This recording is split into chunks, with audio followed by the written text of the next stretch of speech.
Hey everybody. Hey there. Welcome to Tabletop Continuum. You might have very quickly noticed that this is not a normal Tyler episode. It's me. It's Robin. Hi. I usually play Angus. Um, I'm going to be DMing a little one shot tonight. I know it's not the first time you guys have seen me, but we're going to be doing a little bit of a different one shot because all my notes for the other one shot y'all were listening to died. So, going to be doing our own new little one shot tonight, set in my home state of Texas. It is set in a very small town that is based on a real small town in Texas that actually exists. But when I say based on, I do mean just the name of the town and one notable landmark, because otherwise there's absolutely nothing in common, including a bunch of like completely fake names for a bunch of stuff. So that all being said, right off the bat, let's go ahead and get everybody introduced. Starting with M. Hi, I'm M. Do you want us to introduce our characters, or is that going to come naturally with roleplay? I think I want to wait for y'all to introduce in roleplay, just because this is one of the first times that you guys have not gotten a chance to like hear about a shit ton of information about y'all's characters beforehand, and the reveal is kind of a big deal in this since you guys are kind of sneakier. Yeah. But yeah, I'm M. Same old pronouns, same old shit. I play Yorgia in the regular campaign, and yeah, that's all there is. Hey Tyler. Hey, yeah, this is Tyler. You may know me as the mastermind behind the world of Morris. I am playing for this campaign. I am absolutely excited to see what Robin has in store. And next we have Valkyrie. Hi, I'm Valkyrie. Usually I play Cree, but today I'm playing a slightly different character, and I'm super excited for it. And finally, the prodigal son doth return to Tabletop Continuum. It's Austin. Yay! Hey now, I'm still here. I'm just separate. Oh, true, but I meant you returned to us. Temporarily. Don't. But yeah, I'm Austin. I'm usually part of Anchors Away. And yeah, I'm pretty excited for this. I'm really excited to introduce my friend Tia that I just made right off the bat. Yeah. So with that, let us go ahead and get a little bit more into the meat of this. I'm going to go ahead and explain a little bit of history about this world. I'm not going to get too heavy into it, especially since I don't know if we're going to be returning here or not. Probably not, but we'll see. We're all gonna die. No, not what I meant. Even if you do, we can have you guys make new characters. My setting doesn't have to die just because you guys die with your squishy bodies. But no, I'm just going to tell you guys a little bit about the world here and there, just enough to get us understanding. First of all, this is going to be a modern fantasy setting. In case you didn't guess that from the fact that it is based in Texas. This is going to be one of those kinds of... This is real? Shush. This is going to be one of those kind of settings where... Real life? Shush. I'll kill all of you. This is one of those settings where magic is hidden from the most of the mundane world. Magical creatures exist. Magic itself exists. All that kind of good stuff. Though some people would probably disagree. It does actually exist in this setting. Quite a while back in this world, this is set in basically modern day, but COVID hasn't happened because otherwise it'd be awkward if all our characters had to social distance. This setting is set in 2021, but back in 1872, there was something called the Durango Incident, in which a misunderstanding between two parts of the population of a small town named Durango in Mexico caused humans and non-humans to clash, and an entire town with a total population of 400 to die in the onslaught. It's kind of led to the government kind of try to suppress some things. Magical groups kind of wanted to go back into hiding. Lots of them had kind of just started coming out of the fringes, and now they're going back into hiding, and the governments of the entire world just kind of started suppressing things a little bit more.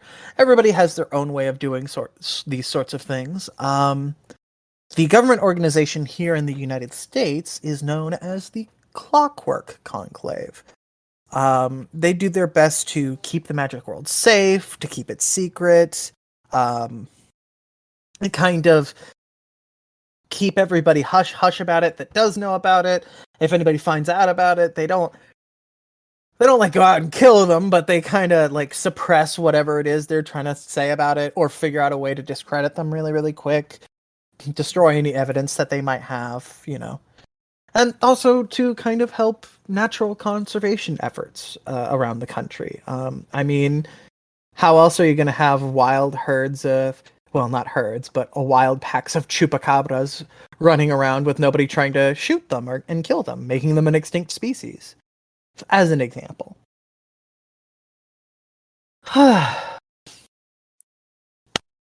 So, some humans, especially magical ones, maintain knowledge of this magical world, but all of them are required to be licensed magic users, and non-humans are all legally required to be documented, both for their safety and for the safety of others.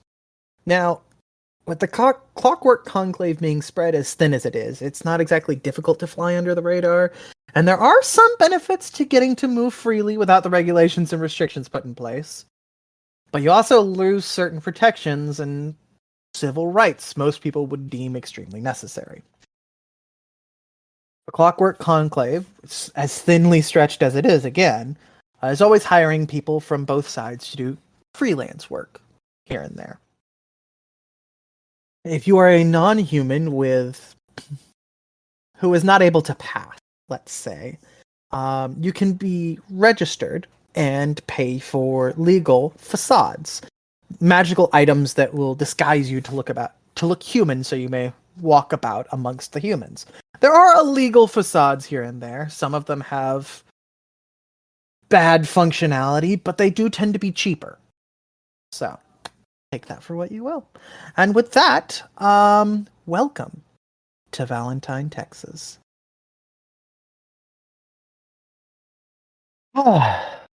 Let's see. I want to start right off the bat with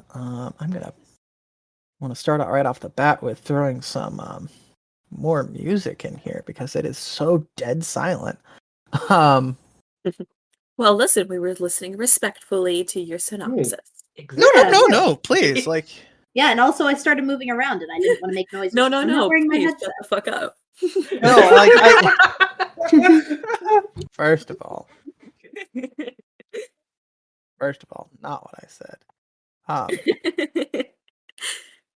You love us, Robin. Mm-hmm. That sigh says otherwise. Not at all what I meant, first of all. Second of all, what I was saying was I don't mind you guys being quiet, but I also would like the music to kind of play in the background a little bit here. Mm-hmm. Okay. God, I forgot there were quotes in here from some of our older one-shot.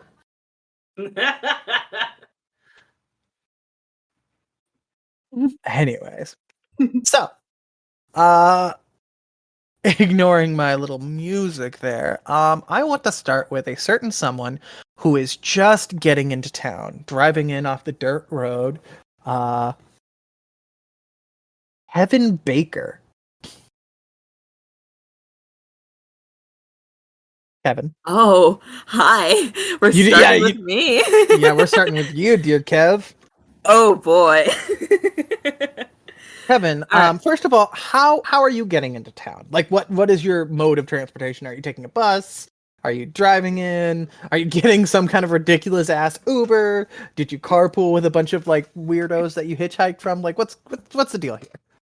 So I flew in from my hometown in Nowhereville, South Dakota. Okay. And Of course you did. yeah. But obviously the plane isn't gonna land right next door, so I took an Uber. The nearest airport is so far.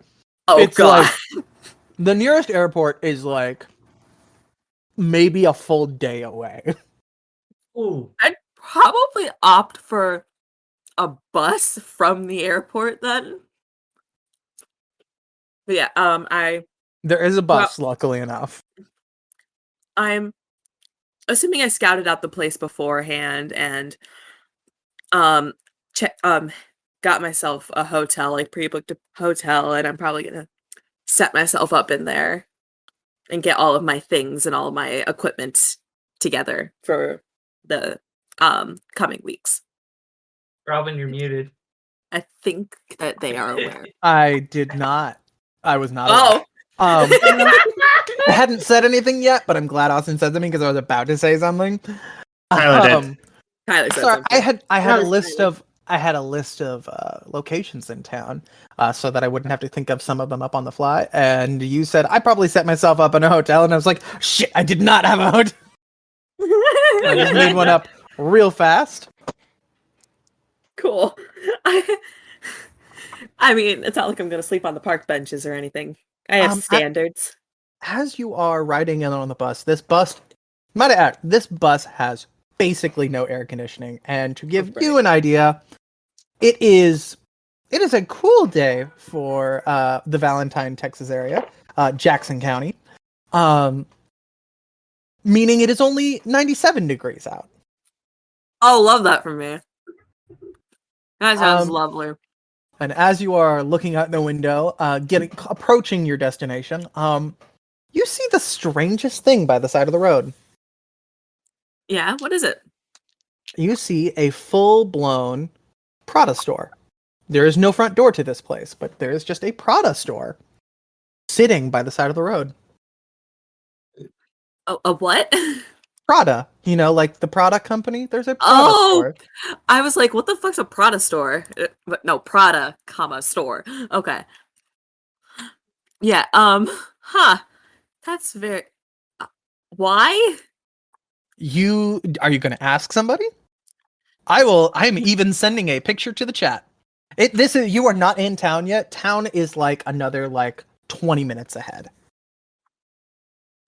Is this the one location that exists actually in Valentine, Texas? This is the one location that exists outside of Valentine, Texas. The Marfa Prada. I was wrong about it not having a front door. It does have a front door. I misremembered that part. Oh. It's so painfully empty and pathetic. I don't know if we're gonna put this on the YouTube video, but just imagine a tiny box in the middle of this open desert landscape, and it looks like an abandoned store that just has 2 signs that say Prada on the top. Well, there's also some shoes and purses inside if you look inside. But it's so barren. It looks like they're selling no more than 30 items. To be fair, that is what actual Prada stores are like. Disgusting. I'm glad I'm not rich. But yeah, Kevin just kind of is looking out desert, Prada store. Wait, desert, wait, Prada store? And then just looks over his shoulder at the store as it goes by and just what the fuck? And they're just kind of there's a mostly empty bus, but there's a couple people in here. On the seats across from you, there's this little old Hispanic woman who is knitting some kind of multicolored something. It's too early in the process to kind of tell what she's knitting, but she's knitting it. She sure do be knitting. She sure do be. Quick bit, Robin. Mm-hmm. I think probably Latinx would be a better term. You know what? That is a better term. Forgive me, I am an ancient old woman. You're correct, and thank you for correcting me on that. Not a problem. My mind just thought, oh, hold on. No, it's okay. I am deep in Texas, and saying as much as I did is usually cool. That doesn't mean I shouldn't up my standard. It just means that sometimes I need somebody to call me out, and that's okay. Yeah.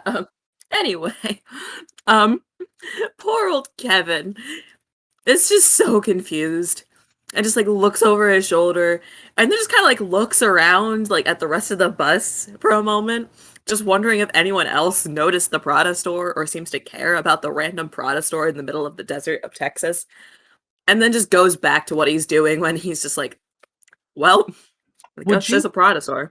Would you please, without getting into too much detail, just describe Kevin for us? All right, Kevin is an average man.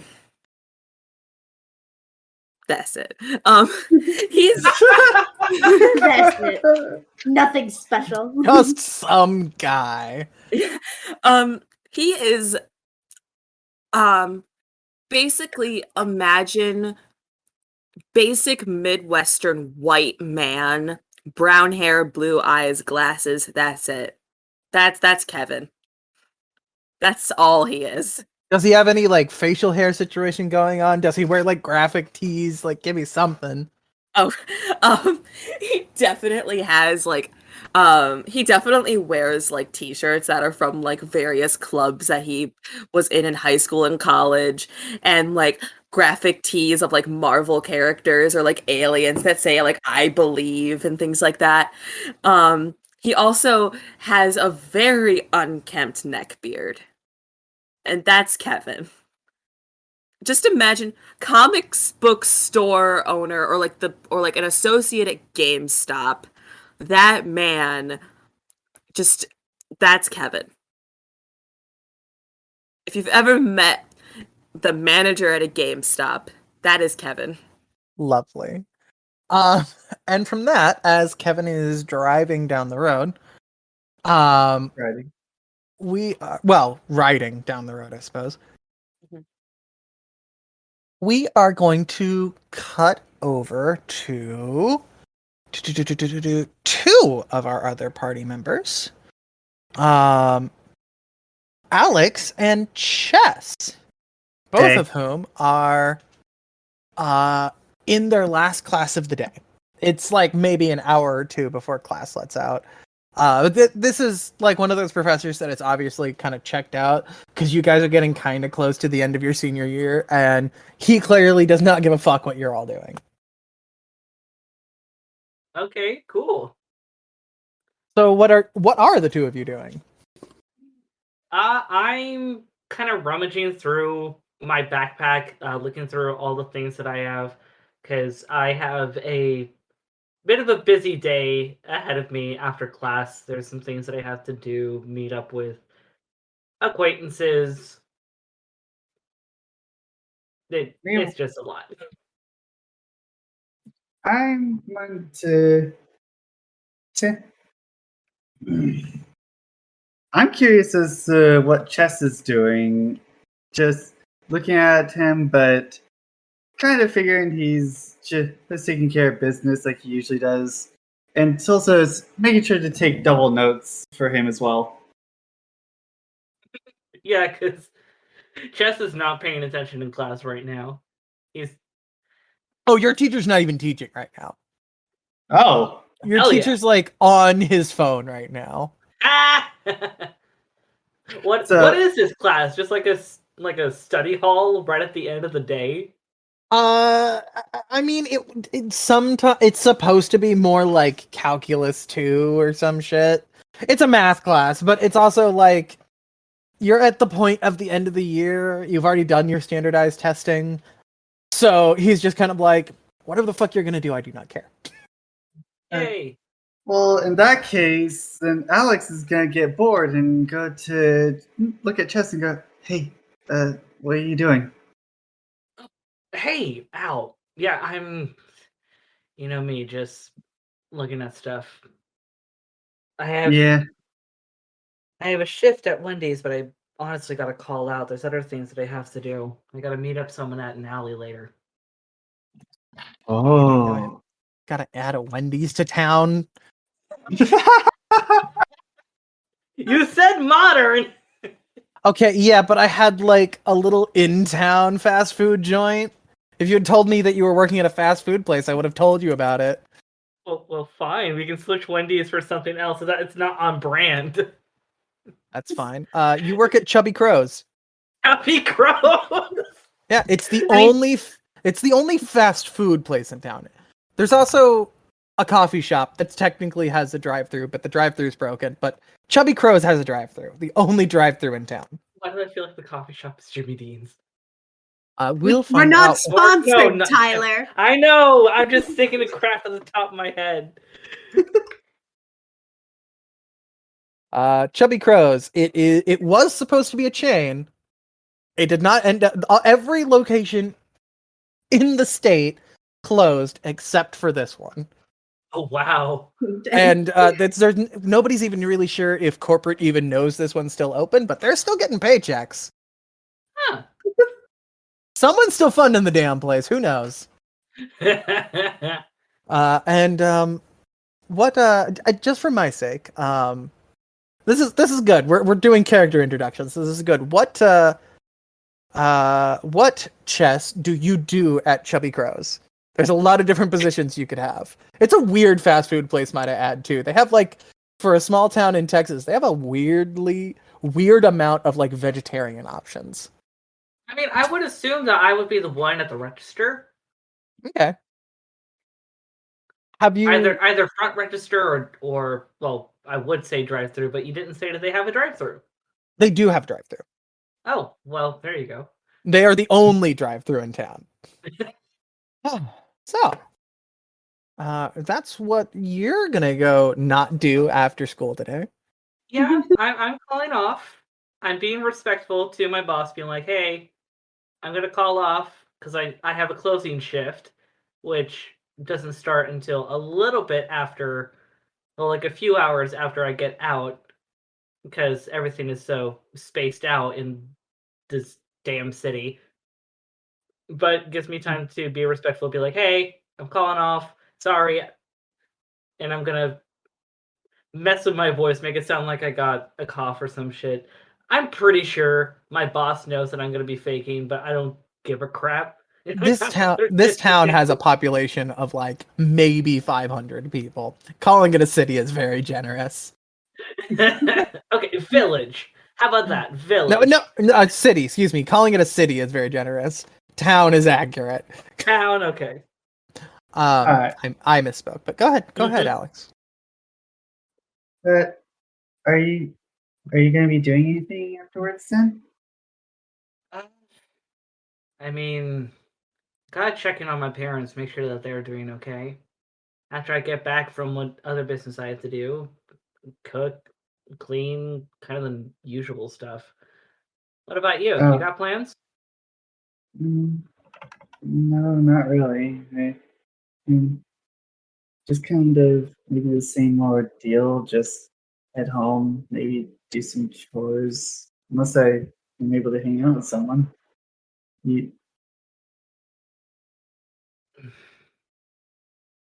I normally wouldn't say this because I know what I'm doing is kind of dangerous work. But are you actually comfortable joining in on this either today or Yes, please. whenever? Okay, I do have to warn you, I do deal with some. Let's say I deal with some crazy shit. Can't be crazier than what the rich folks up in the government are doing. I pull out a few like long chained pearl and gold necklaces, kind of like show them super quick from my backpack and then shove them back in. Ooh. Don't say I didn't warn you. Okay. And now the little pep in Alex's step, because now he's going to be doing something pretty fun.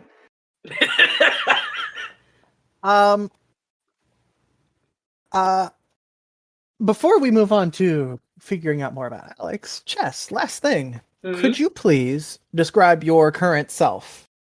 Okay, yeah, so Chess is like average height, mask presenting. One of the big things that kind of makes them stand out, though, is that they have very long, wavy brown hair that goes down to like mid back with a very small, dirty blonde streak at his fringe. Glasses,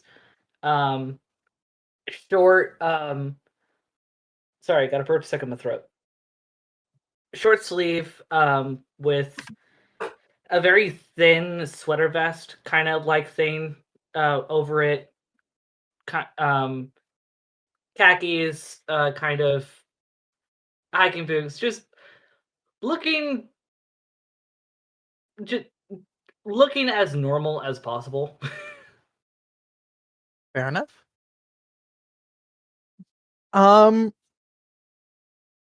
Alex, could you tell us a little bit more about yourself? Absolutely. Just you as a person? I have brown hair that's very fluffy, has a bit of a cow look to it, and I wear these round-rimmed glasses. Well, they don't really have rims, but they're round. And I'm not usually smiling too much. But I wear the blue kind of short-sleeve jacket with a white shirt underneath. Still makes it pretty hot. And yeah, I kind of tired all the time.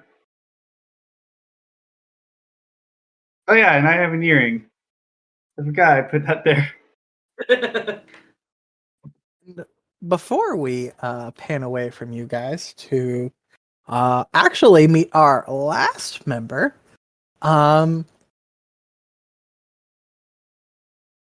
Bunny, That's me.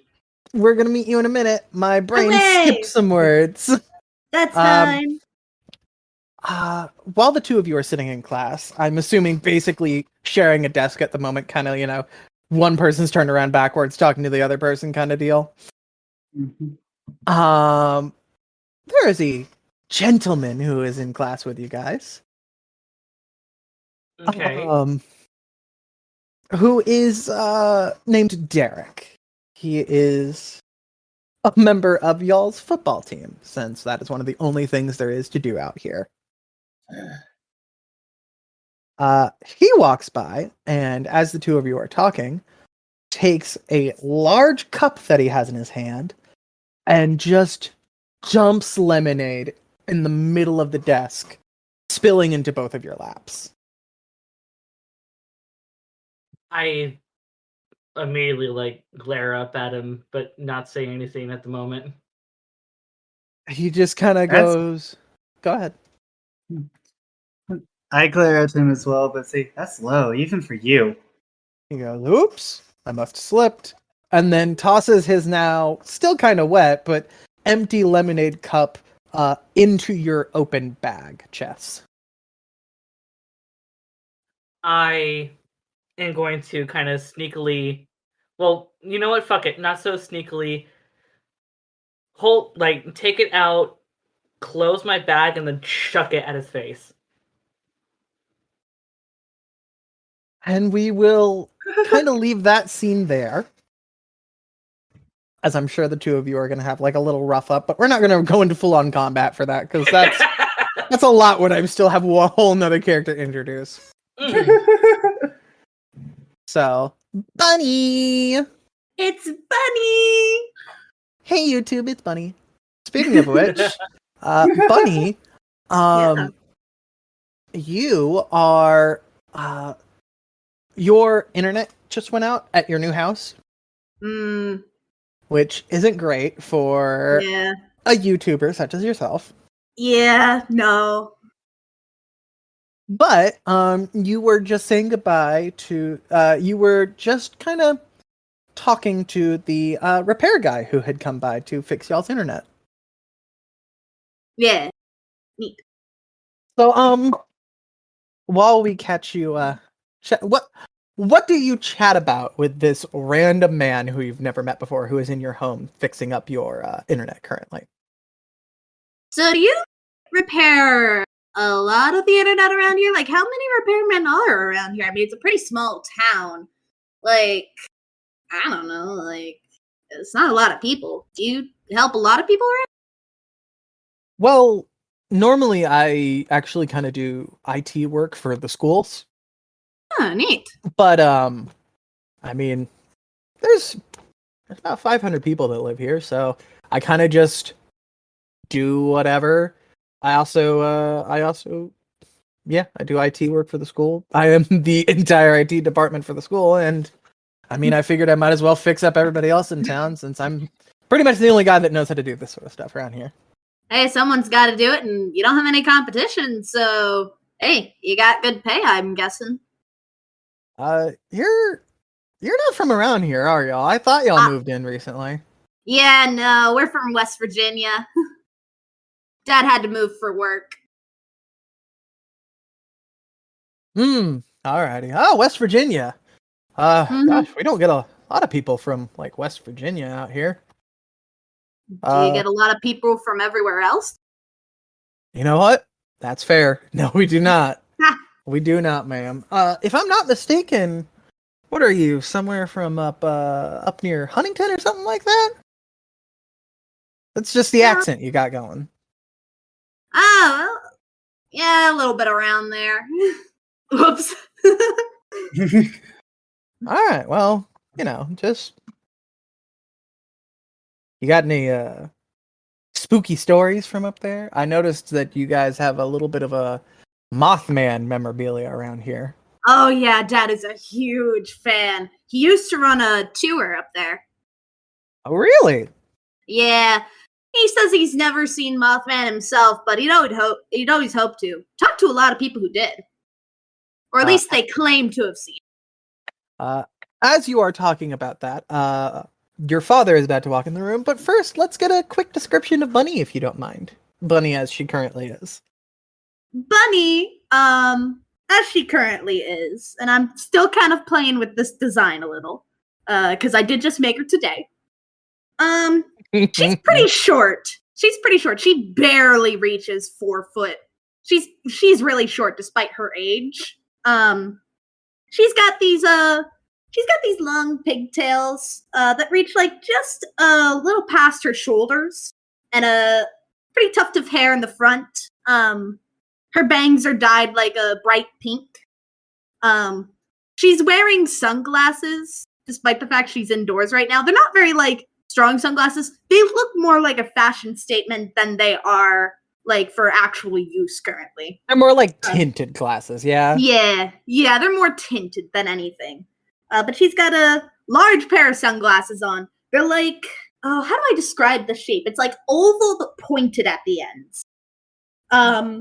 Kind of like a horned deal. A little bit, yeah. Like a cat eye, whatever those. Never mind. I get what you're saying. Go on. Yeah. So she also wears like a little shawl. Again, it's more for like fashion. It's the same color pink that she has her hair dyed. And the shawl kind of like covers her shoulders and just kind of goes a little past her elbows. She's wearing a simple blouse with like a cute little skirt. And then like nice little shoes.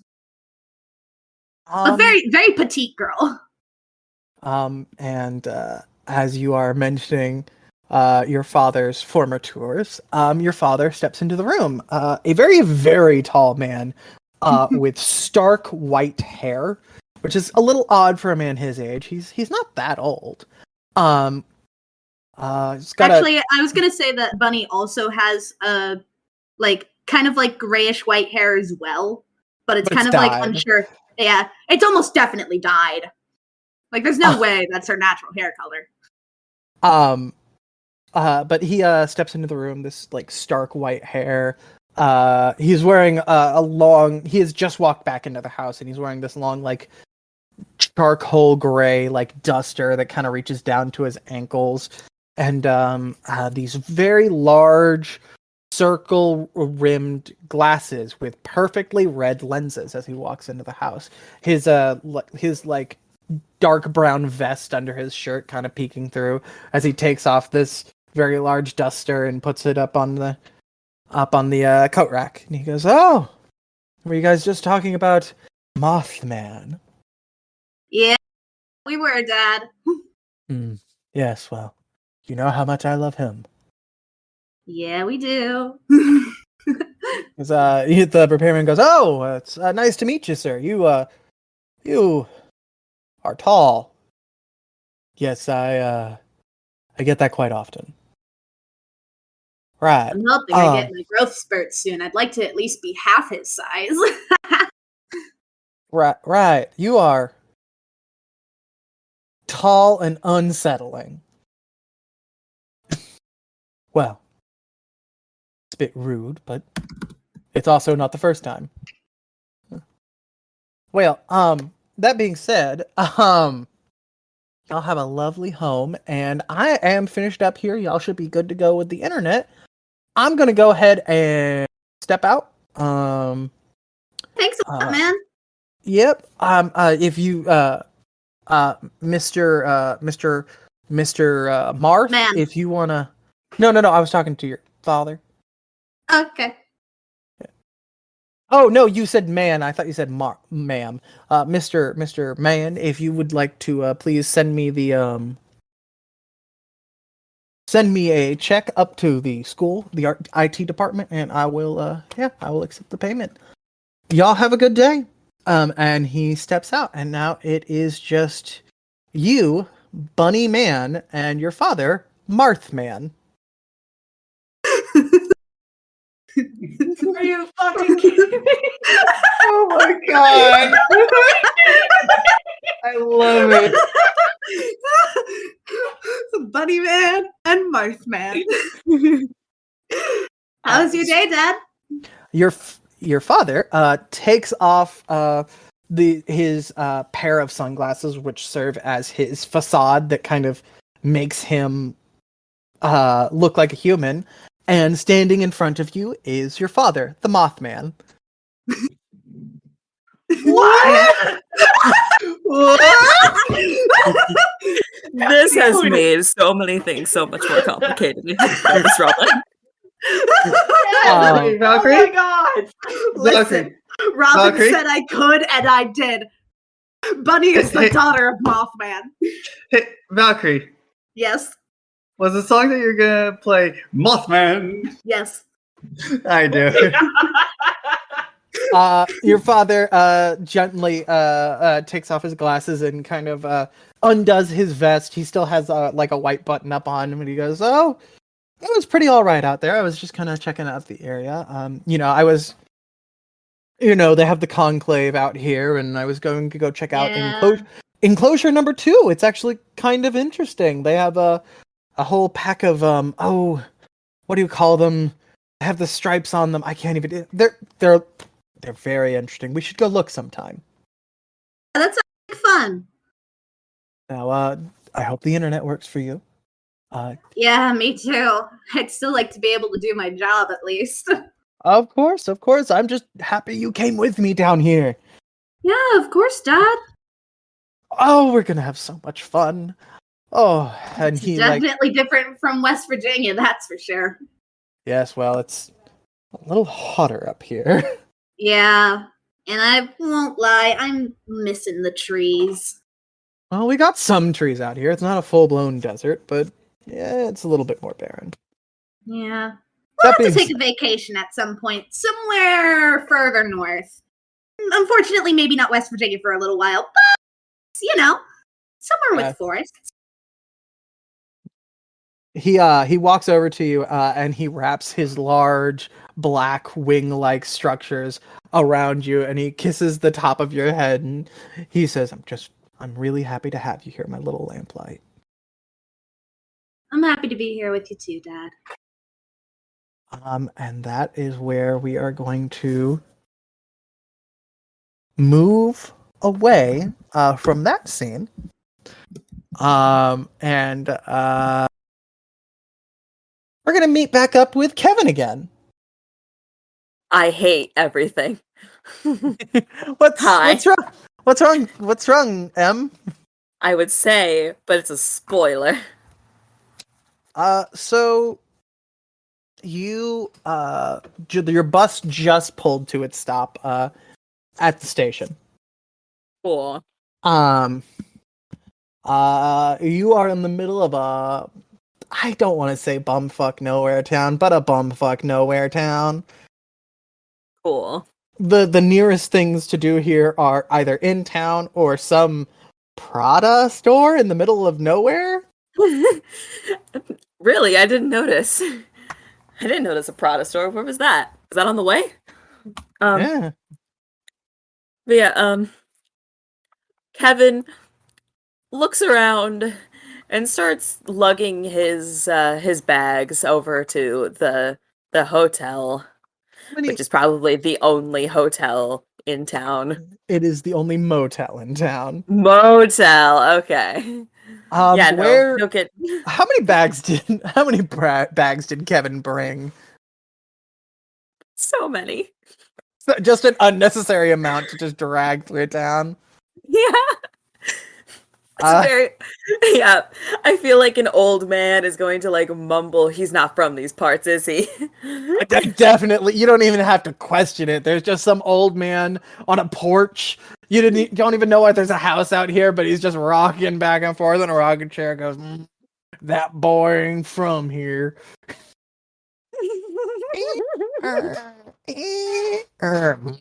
I'll tell you what. I mean, small towns are not unfamiliar for me, considering I grew up in like buttfuck nowhere, South Dakota. But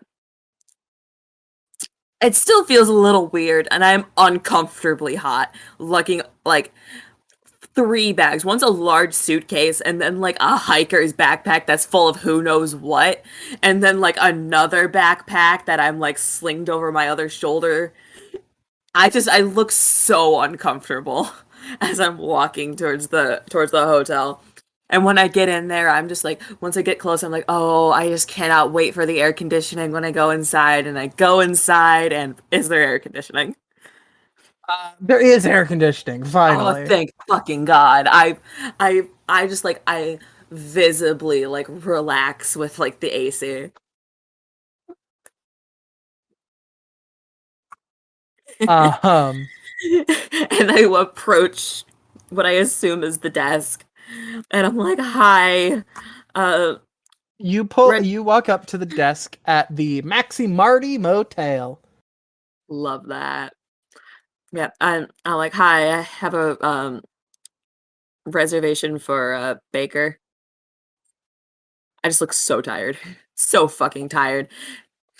This absolutely like shriveled little woman. Alrighty. You said a reservation for let me check the books. No, Baker. Baker. Baker. Baker. Barker? Baker. Maker? Baker with a B as in boy. There's a B in here? No, my last name is Baker with a B. All right. I heard you the first time. Reservation for Baker. I look dumbfounded.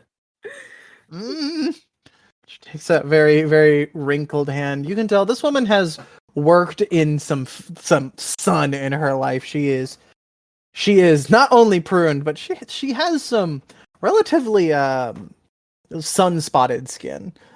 As she kind of takes a shaky, very bony finger down a list, slowly flipping pages. You are noticing that almost all of these pages that she's been flipping through thus far are blank. Oh. And she flips again. And you suddenly hear somebody from behind the desk kind of go, "Grandma, what are you... Oh, hi. I'm so sorry about that. and a rather fit-looking gentleman.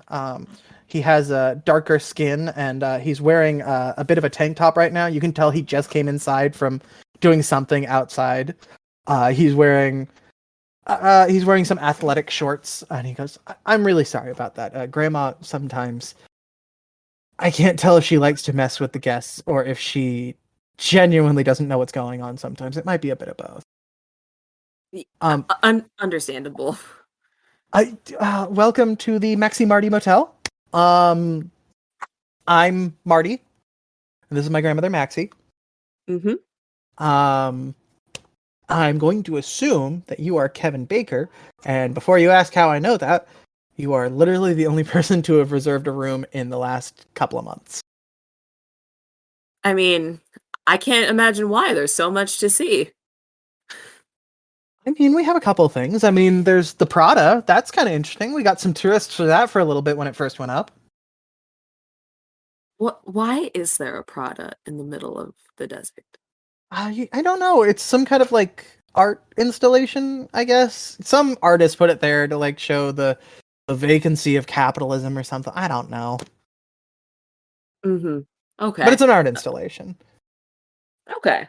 There was at one point we also had a huge Playboy bunny like neon sign in the middle of the road, like on the other road. That one got taken down because that one was actual advertisement. But the Prada wasn't even built by Prada; it was built by some artist trying to do something. I don't know. It's kind of stupid. Anyways. Okay.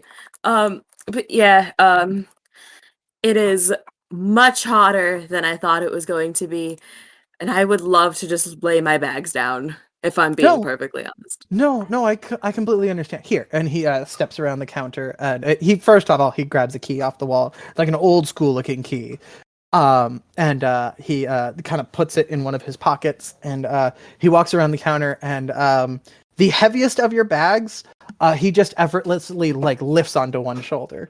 He goes, "Here, let me help you get to your room." I don't show it, maybe a little bit, but I am so upset that he picked that up so easily. But like, I am like livid in my head, and I'm just like, cool, thanks. And I follow him to my room. He's like leading you. You have to go back outside to get to your room because, of course, there's no way to go inside to get to the different motel rooms. But as you guys are walking down, it's not a far walk, but it's like 3 minutes. You're for some reason at one of the rooms the furthest down. Oh my god, it almost feels like as if somebody specifically set you up in like a room to fuck with you, and you get the feeling it's not this very nice gentleman. Yeah. At this point, like my shirt is damp. Like my shirt is like light gray, and it says something along the lines of like such and such high school comic book club, and like it's just drenched in fucking sweat. As you guys are walking, he goes, "So where are you from?" Oh, I'm from Nowhereville, South Dakota. I mean, you don't have to call it Nowhereville. Trust me, I know about like living in a small town. No, it's literally called Nowhereville. Oh. It's Nowhereville, South Dakota. I mean, I guess we can't say much. We're literally called Valentine. I mean, at least it's an interesting name. And Nowhereville isn't? Yeah, but at least people believe when you say Valentine, Texas. That sounds like a real place. Nowhereville does not sound like a real place. Oh, well, you got me there, but it sounds more interesting if you ask me. Yeah, I suppose. I am like so tired. As you kind of like stop walking for a second to like catch your breath, he also stops and he like takes a few steps back to like kind of side by side with you, and he puts a very strong and calloused hand on like one of your shoulders and kind of like, you know, rubs it very gently. He goes, "Hey, you all right? Do you need a hand?"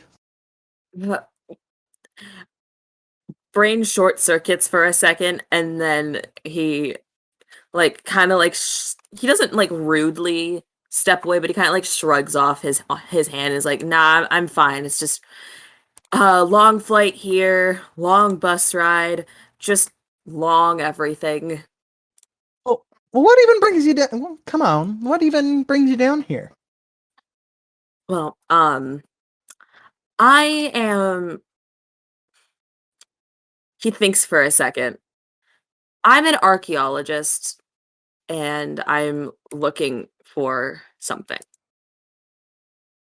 Oh, well, I mean, let me know if you need any help with that. I know this town pretty well. I've lived in it all my life.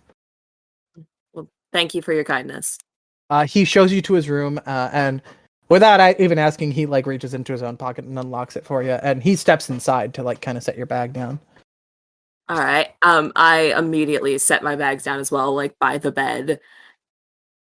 Is it run down? How's the accommodations looking? It's surprisingly nice in here. Okay. It's not the nicest place you've ever been to. It is still a motel, but you can tell that there aren't probably any bugs or mold in here. So that's kind of nice for a motel. And the bed, as you kind of set your bags down, you kind of steady yourself with the bed.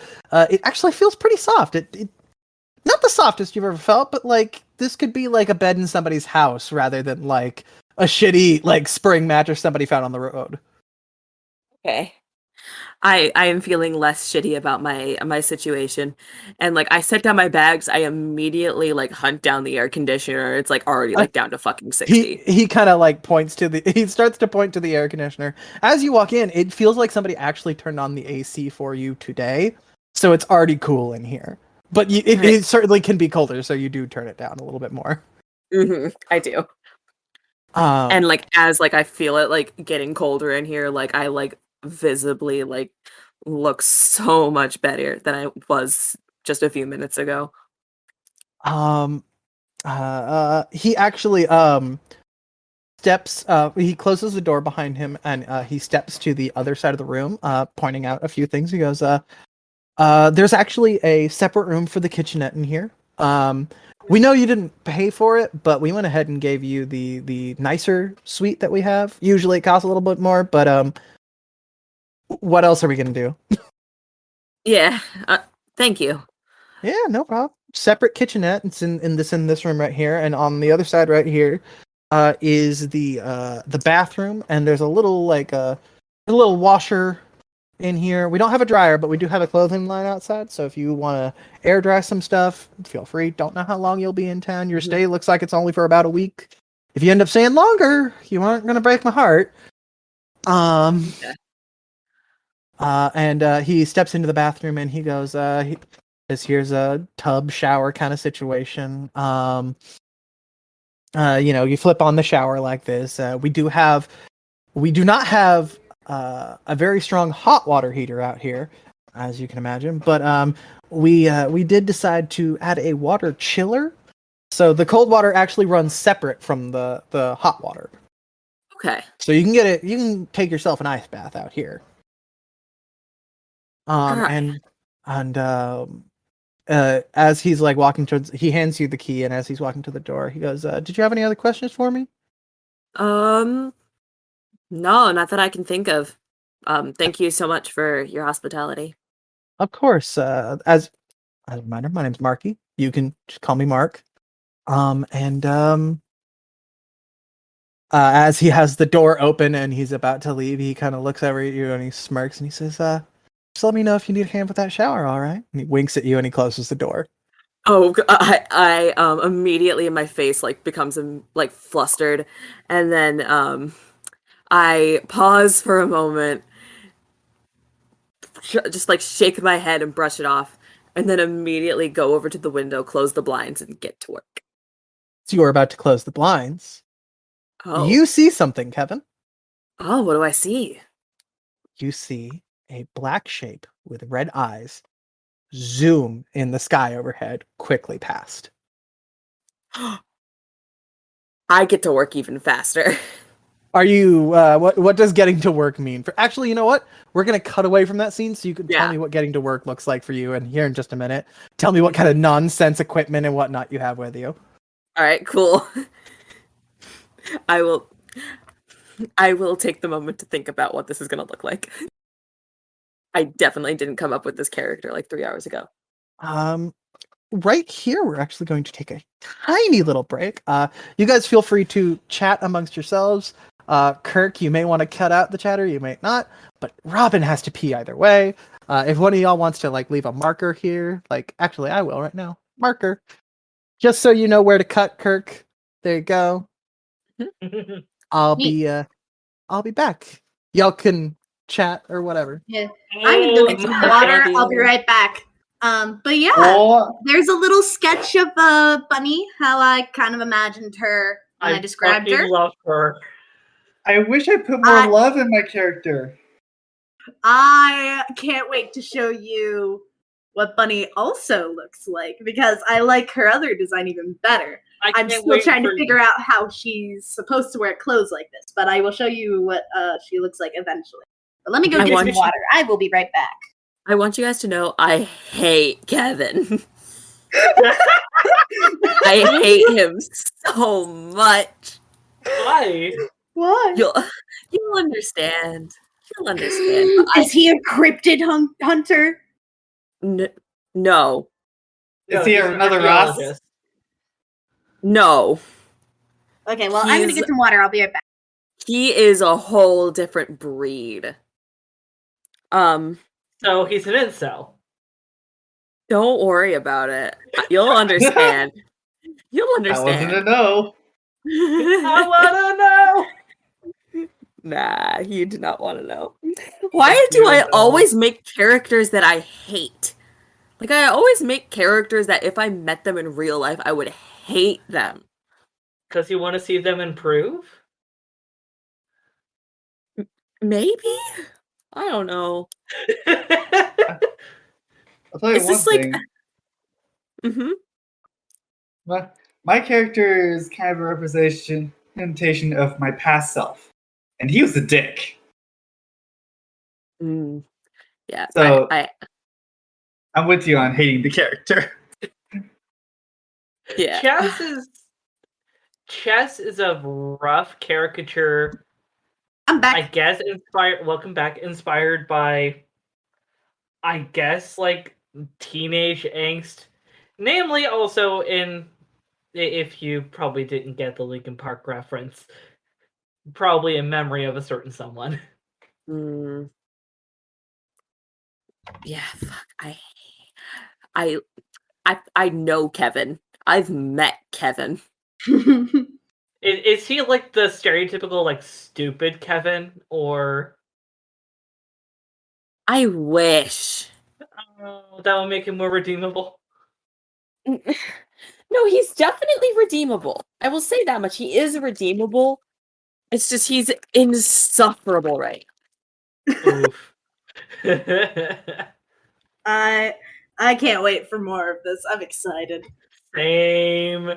The fucking reveal with Bunny. Oh my god. Wow. Yeah, what do you guys think? You haven't even seen Bunny. Oh my god. But yeah, no, she is the daughter of Mothman. I just have one question. And she's a YouTuber. Who fucks Mothman? Like I said, probably Mothman in a heart. She. I wouldn't be surprised Mothman if is she a was single dad. Mothman is a single dad. I would fuck Mothman in a fucking heartbeat. I mean, have you seen his butt on the Mothman statue? Also, I want you all to know, because I don't know if I can bring this up naturally within the game. I want you all to know that Mothman absolutely has a picture of himself, like, with his hand on the Mothman statue butt. He is thrilled. He made my butt even better than I did. Why do I feel like Marth is bi? Who knows? I mean, his daughter's definitely a lesbian. Hey! So, Marker. Let's get back into it. Yay! Yeah.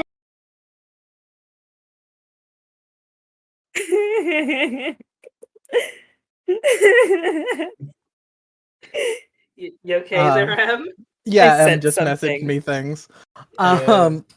So, let's get back into it, shall we? You guys distracted me so hard when I came back in here. I lost everything I was going to say. We're gonna but move on to some other. Yeah, we're gonna move on to Chess and Alex, who are apparently together this evening. Chess, do you want to tell me what you are doing since you are the one leading Alex? Yeah, so I already called my boss saying, hey, I'm not going to be in. That's all been situated. I am heading to, considering everything is kind of spaced out, I'm going to a specific alley that are in between, like, two buildings that I assume is relatively rare for two buildings to actually be close to each other, given the area. But that's a spot where I'm meeting up with a particular somebody to illegally pawn the jewelry that I have in my bag. Fair enough. I'm also, real quick, just going to put a list of notable locations inside of Valentine, Texas. Helpful. Yay!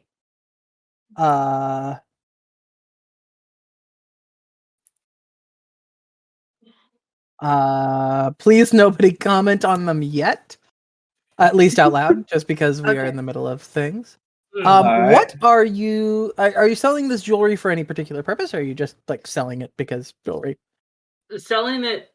Primarily selling it because jewelry. Okay. I didn't know if you were trying to sell off like illegal glamours or facades. Well, they could be facades. That's primarily up to you. I haven't described them meticulously.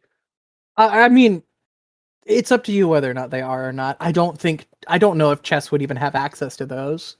No, I don't think that they would have access to facades. So these are just kind of normal jewelry. Okay. You are out around the back behind Hunter's Supplies. In between Hunter Supplies and some other building that we're not going to decide on right now because I don't have a town map drawn up. Okay. And there is he's like 24, but like he did not age well and still kind of dresses like a teenager. And he refuses to tell you his name because he's up to some very illegal activities, and code names are of the utmost importance here for Mr. X. Of course. Chess. Good to see you. Good to see you too. Got what you wanted. Nice. I pulled the pieces of jewelry out. How much were you thinking again? Remind me, the DM, what all you have here again? Well, I didn't say anything specifically before. Let's say that I have a few pearl and gold chained jewelry. Like nothing like super highbrow. I would say I probably have like 4, maybe 5 necklaces. Maybe 1 or 2 of them have some sort of charm to them. Okay. Wait, like charm as Like in a charm magic? no, not a magical charm. Okay, got it. Just just have to ask. We do live in a world with magic. Just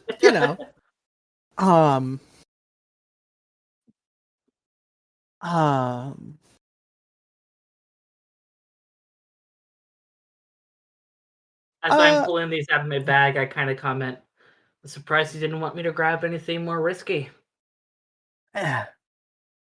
can't get too big in the game right now. I'm trying to move in on some other markets and don't want too many stolen goods on my hand in one go, you know? That's fair. He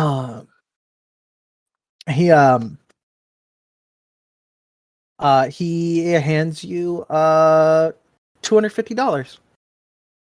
Hell yeah. I give him all the jewelry in exchange. He kind of like touches the jewelry and he goes, why is it sticky? Fortunately, some asshole threw lemonade at me and it got in my bag. Sorry, I didn't have time to clean them off. Hey, Yeah. next time come alone. I can't have loose lips sinking ships and whatnot, you know? Don't worry. I know how to make sure people don't talk, and he's quiet like me. All right. I guess Alex if you trust just him. nods. All right, I guess What? if you trust him. You can say that. Keep me updated on if you have any more jobs. Yeah, I got you. Well, I'm just gonna you hear somebody I immediately grab Alex and try. Is there a spot where I can try and like either This is slip under a crate or something? technically yes. But what were you going to say? Are they right behind me? They are right behind the two of you. Oh, great. Oh, fantastic. You see a relatively short adult woman. She has kind of short cropped hair. She's wearing a tank top and some short denim shorts that are kind of black denim and some red, white, and black sneakers. And the weirdest thing about her is her eyes are like almost orange. And she goes, "So, what's going on back here?" I immediately give like a wide smile. Oh, nothing. Just a little bit of after school fun. As I am going to immediately cast suggestion. She needs to make me a wisdom saving throw.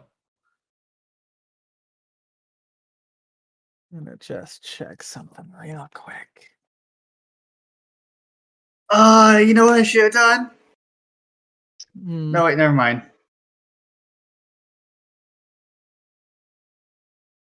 Hang on. While I'm doing this to fit with suggestion, I'm going to go. It's just after school activities.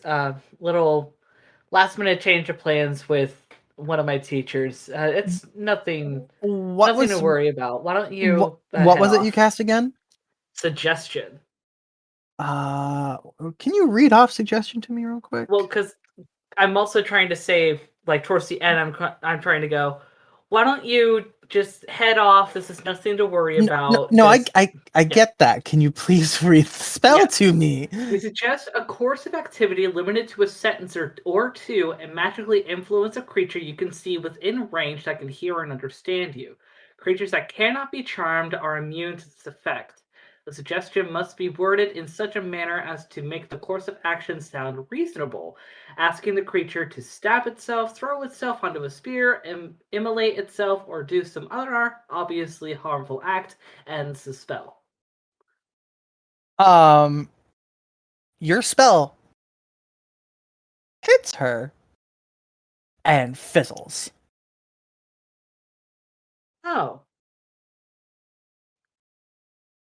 And she kind of smirks and kind of goes, "It's kind of what I thought I was going on here." She looks over at the two of you and says, without really looking at him, goes, "Mr. X, was it? You can go." And he just kind of like bolts down the street. Of course. And she steps like further back behind this place with you guys. And removes a necklace she had on And you guys see her facade drop. Oh.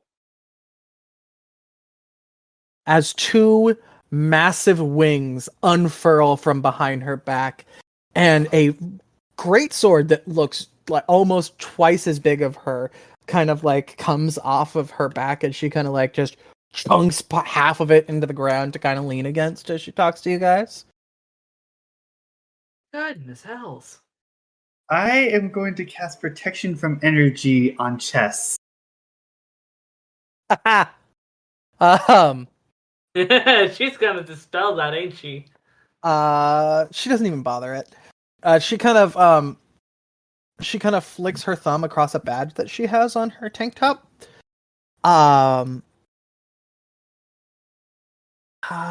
You are not registered, Chess, are you?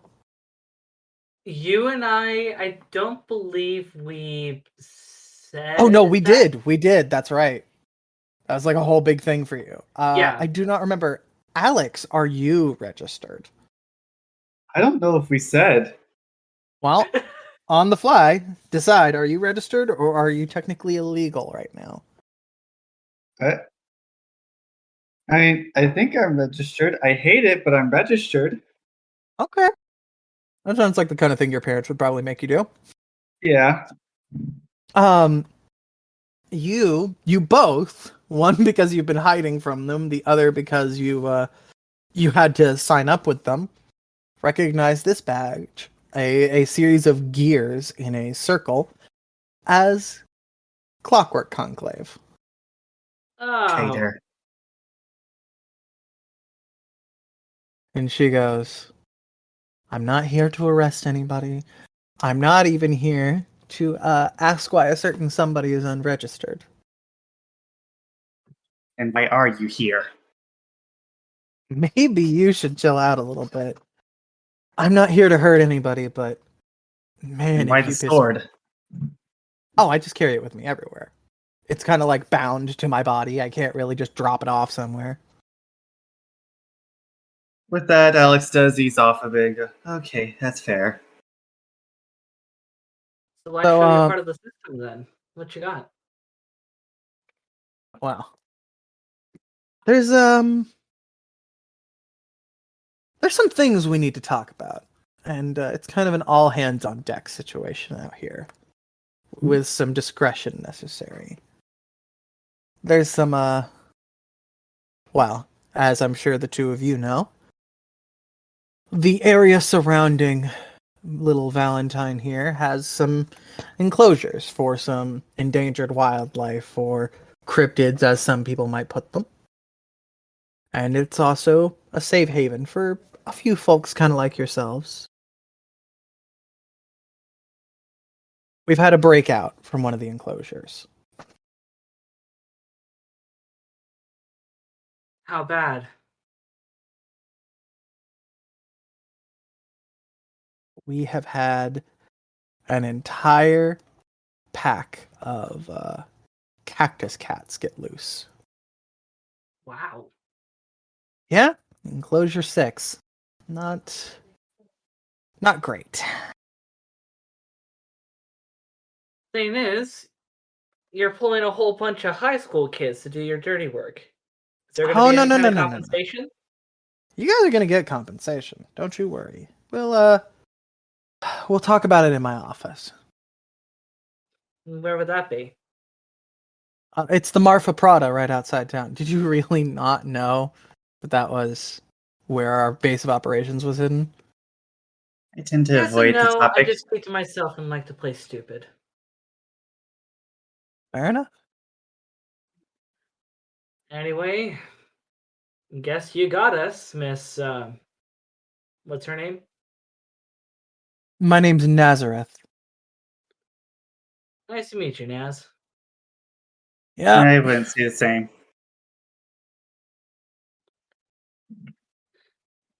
You two All right. just come talk to me at my office here in a bit. Maybe we could even fix a certain someone's unregistered status if they really wanted to. No questions asked. Gonna have to do a bit of convincing with that, but We can talk about that in the office, I guess. Mm-hmm. Besides, I'd say I passed pretty decently. What gave me away? She kind of taps the like right beside her eye and goes, "Magic eyes." Ugh. Fair. You can hide from most people, but sorry, can't hide from me. Hmm. And trust me, I understand both of your wariness. I can tell you this much: Conclave, with all of its issues, it's better than nothing. So you Anyway. say. Anyway. Give us a time, we'll meet you at Prada. Just around sunset. Knock on the side of the Prada 3 times. Door should open right up. Sounds good. See you then, Naz. She kind of slips her necklace back on and lets her glamour come back on. Did either of you two drop your various... God, I called it a glamour again. Facade. Do either of you two drop your various disguises during this discussion so that we can let everybody else... I have not dropped myself yet, and I'm doing that on purpose. Okay. No, I don't. I don't want to do that. That's fine. I don't trust Naz. Bunny. That's me. I'm What I Bunny. wanted to say something to No, Chess. go ahead. I was wondering what that store was for. Yeah, it's kind of stupid for some bougie company to have something in the middle of bumfuck nowhere. Yeah, very stupid. I always figured it was some sort of ruse. Okay, might I add, the Marfa Prada is a real thing that's out there. The reason it is out there is literally because it is an art installation. Mm-hmm. No, in the eyes of Chess, it's a ruse. Look, Chess isn't that smart, okay? I'm just obviously in this setting it's a ruse, but like it fucking it's an art installation. You guys would know it's an art installation. I'm just saying. Chester has an intelligence of 8, okay? Let me have this. Oh my god. That is considered average. You guys say, "Oh my god," that is considered average. 10 is average. That's just barely below. Okay, you want to know what the average human has? 5. Holy shit! That's the average for your generic NPC. So maybe How do stop NPCs it. live their lives? Most NPCs don't sit there with like a 17 strength. They sit there with like a 9, maybe if they do field work. Hey, remember when we were going to Bunny? Anyways. You say Hey, Bunny? Bunny. It's Bunny. Hi, it's Bunny. It's Well, Bunny. Your internet has been fixed for about an hour now. What are you up to? I believe Bunny has just gotten done recording one of her videos. Can you please describe to me what that kind of looks like, including what you probably look like since you're recording a video for the magical community? Well, since she's recording a video for the magical community, she is currently unglamored. So she Unfacaded. unfacaded. Ah! Listen, Glamour is such a nice word. It really is. I'm so angry that they took it before I could. Anyways, go ahead. So Bunny is a moth. She has like foot-long antennas, and a little tuft of like fluffy fur that comes out on the top of her head. It is pink with a little yellow and silver. She has pink, silver with a little yellow bit of wings. She is loosely based on a rosy maple moth. She does have the little eye circles on her bottom wings. The majority of her body is a black color with a more silver on her feet and hands. And she has a very fluffy collar. Her eyes are mostly black, but they have a faint red tint to them. So if you shined a light on them, you would see like bright red. But in normal lighting, they look black. She is wearing a little skirt, and and a button-up blouse that she's kind of like modified so that she can wear it with her wings, and the fact that she also has 4 arms. Seriously, Uh, fucked Mothman. Well, let me send a picture to the chat, which if Kirk wants to put that on the stream, he can. Or not the stream, the video, he may do that. Be wild so- if you were streaming this right now. That'd be crazy. But yeah, she is a very cute little moth person. And one day she will hit a growth spurt. And that is not a lie, she will. She She's will. a little One day. baby. One day she will be.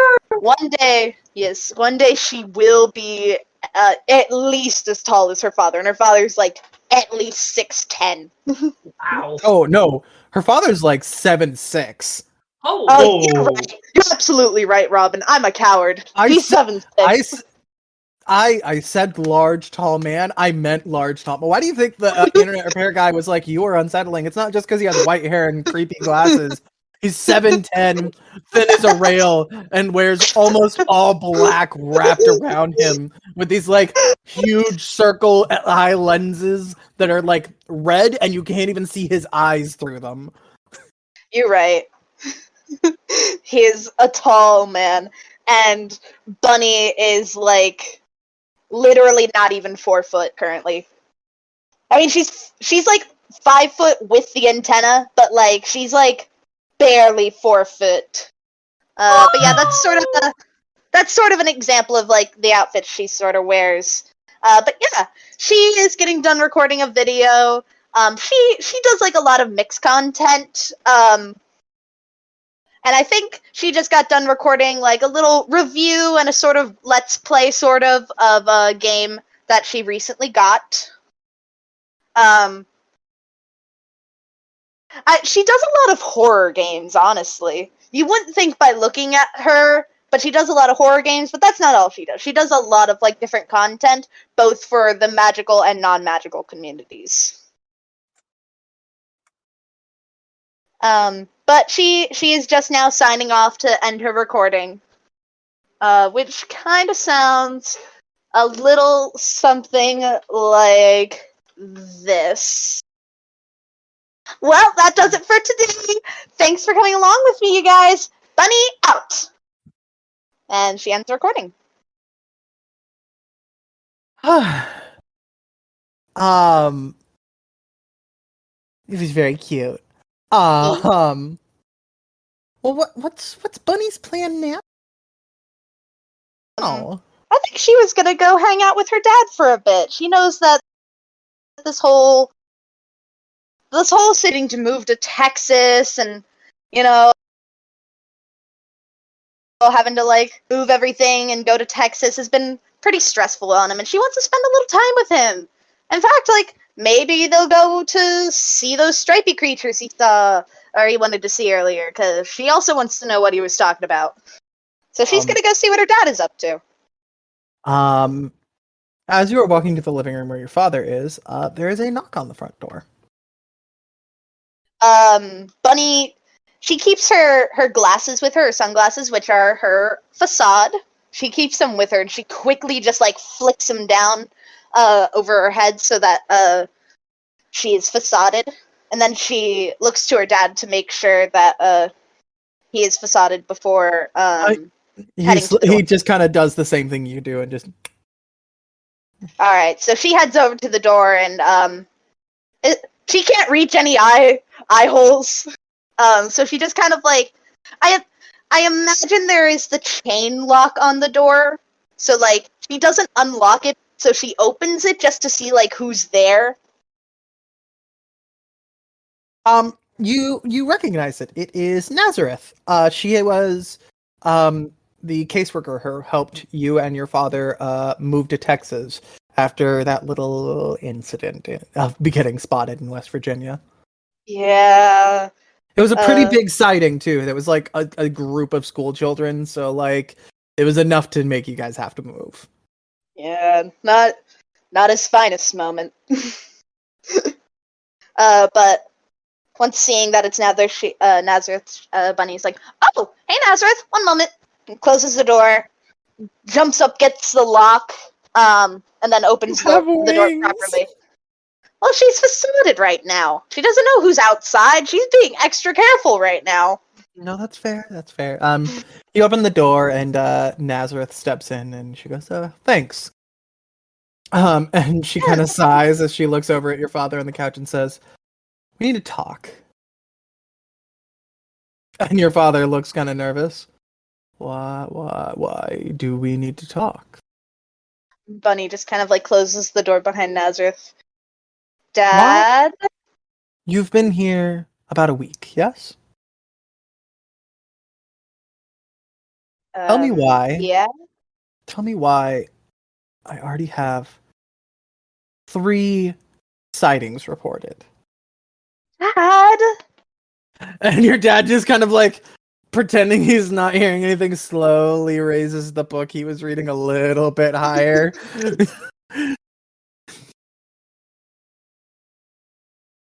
Dad, Yes. come on. She just kind of like walks over to the couch, walks around, and just kind of like carefully places her hands on like his arm, and like looks at him. He goes, it's not. Listen, it's a bumfuck nowhere town. Pardon my language. And I mean, so 3 people saw me. 1 person saw you twice. And what did they see? What did they report? A black shape in the sky, and you can't just explain that as some kind of weird big bird. It's not exactly. I mean, aren't there thunderbirds out here? What? You know, thunderbirds, like the really, really, really big birds that could carry off an entire person. Yeah, but we keep those in enclosure 3. Those aren't like publicly known. Well, yeah, but couldn't we just explain it as like somebody thinking they saw a thunderbird? I'm trying to make this better. Nazareth just kind of like clutches their temples for a moment and sighs.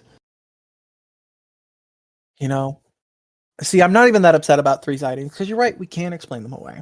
That's not my problem. It really isn't. But it does make what I need a little bit harder. What's that? Well, I was going to recruit the Mothman to kind of help with the escaped animals we had from... God, does anybody remember what enclosure I said? Was it like 6? I think it was 6. Okay, that's what I thought. Just double checking.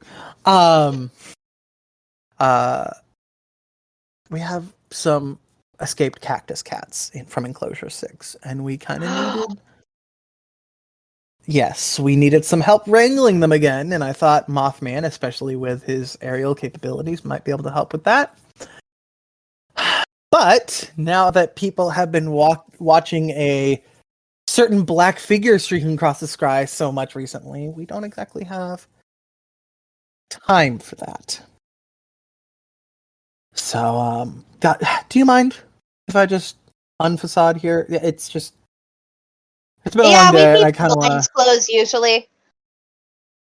Nazareth kind of unfacades and kind of like lets their wings kind of stretch a little bit and kind of stretches her shoulders and says, "Okay, are you?" Bunny also just kind of flicks up her glasses as well.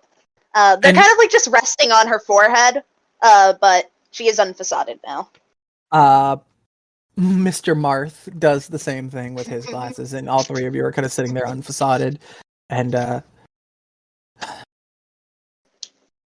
Bunny, would you be willing to help us out with, recapturing our cactus cats?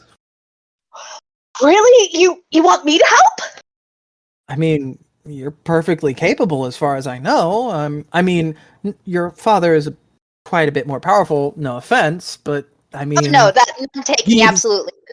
He kind of put a nail in his own foot with his recent outings. So, we'd need somebody that people are on the lookout for. And to be fair, your bright colors are a little harder to make out in the very bright blue sky. So suddenly, at least. Yeah, I would love to. I would love to. I would love to. I would absolutely love to help. Yeah. Sorry, Okay. Dad. Your father just kind of sighs. And he goes, I can't even go on your first mission with you. We can go on the second one together, okay? We just kind of gotta wait till people aren't, searching for Mothman in Valentine, Texas. He just kind of pulls you into a hug and sniffles, and he goes, my little lamplight is growing up so fast. She hugs him back. Oh, Dad. I don't need to cry. Fine. Yeah, you are. I'm sure you're fine. And Kevin? Oh, I just heard it. I didn't hear you say anything. It just kind of cut out on my end. Anyway, yes, I am Kevin. I'm Kevin. What does preparing look like for you? It looks like so the room is, how do I put this? I have many different types of like gadgets and equipment set up. One most notably being like a small satellite that's reading radar and shit like that. I have video recorders on like every corner of the room, an audio recorder that's playing, and I'm just like peeking through the windows at times. And I have like all of my I have like my map set out with like pins in it and shit, and like a pile of like newspaper clippings and stuff, and like printed out like articles from online and shit like that. And I am currently I'm currently like going through my stuff, like my articles and my map, trying to figure out like exactly where I am gonna go. And like I'm also like on the side I have my laptop set up and it's like scouring the internet, like constantly refreshing on like different online forums for any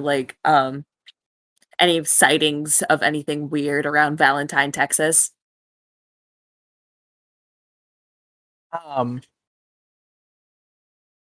As you're looking out your windows, this is much earlier than the scene we just had with Money.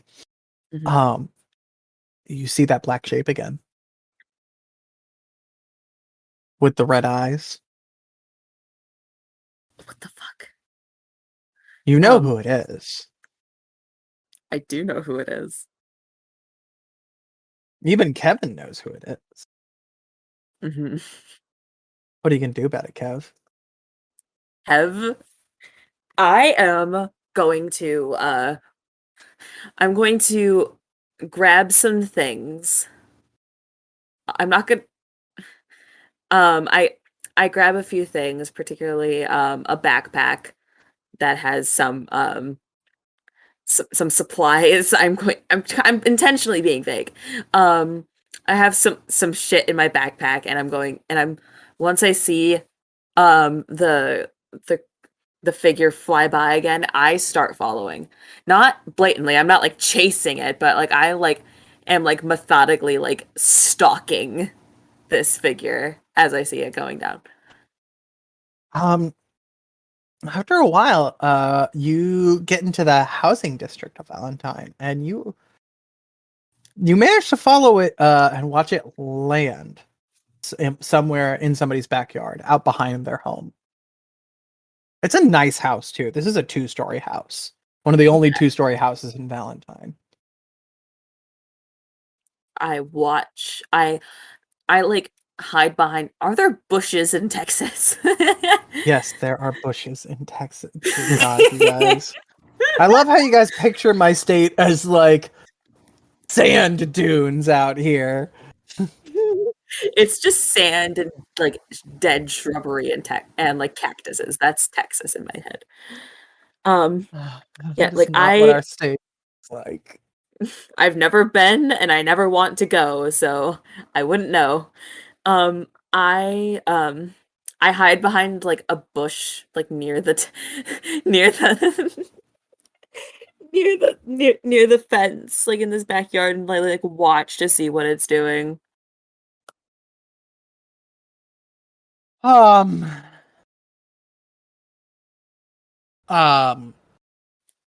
You see,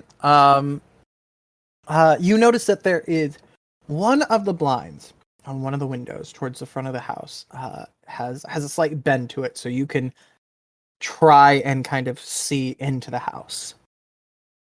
Does it look like someone is like intentionally bending it down, or does it just look like it just like was like a little broken? It looks like it was a little broken. Okay. I shimmy towards it. Has the creature gone? Has You do has not see the Mothman creature gone in anymore. the house yet? Okay. I peek in. I get close to the window and I try and like peek in without hopping the fence just yet. I want to see if there's anyone looking. There are 3 people inside the house. They look like pretty normal people, until the woman that is standing, kind of undoes this necklace on her, and you suddenly see 2 massive wings just kind of woof out of her back, and this fucking massive greatsword. Oh, And then immediately following, you see 2 moth people take off their glasses and turn. Well, 2 people take off their glasses and turn into moth people. One of whom you recognize as Mothman. I hop the fence and I like get near the windowsill and like I have like my camcorder ready. Like I'm not using my phone. I'm using like an old like early 2000s like camcorder, like the kind that you like put into a VHS. And like I'm like trying to like angle my camera in a way that's inconspicuous where I'm not seen angling it, but you can still like see what's going on in there. And I'm just like I'm rolling a stealth check. I already know that I'm going to need to roll. Go ahead and roll a stealth check. I did not roll very well. I got a 10. As you're trying to get a good angle, you just tap the lens of your camcorder against the glass of the window. It barely does more than like doom. Oh fuck. For a second, as you're looking in, it doesn't look like anybody noticed. And then suddenly, the blinds are open. I'm down. It's a little late for that. Fuck. You see solid darkness with glowering red eyes staring down at you as you feel yourself. You feel yourself get yanked inside. Oh fuck!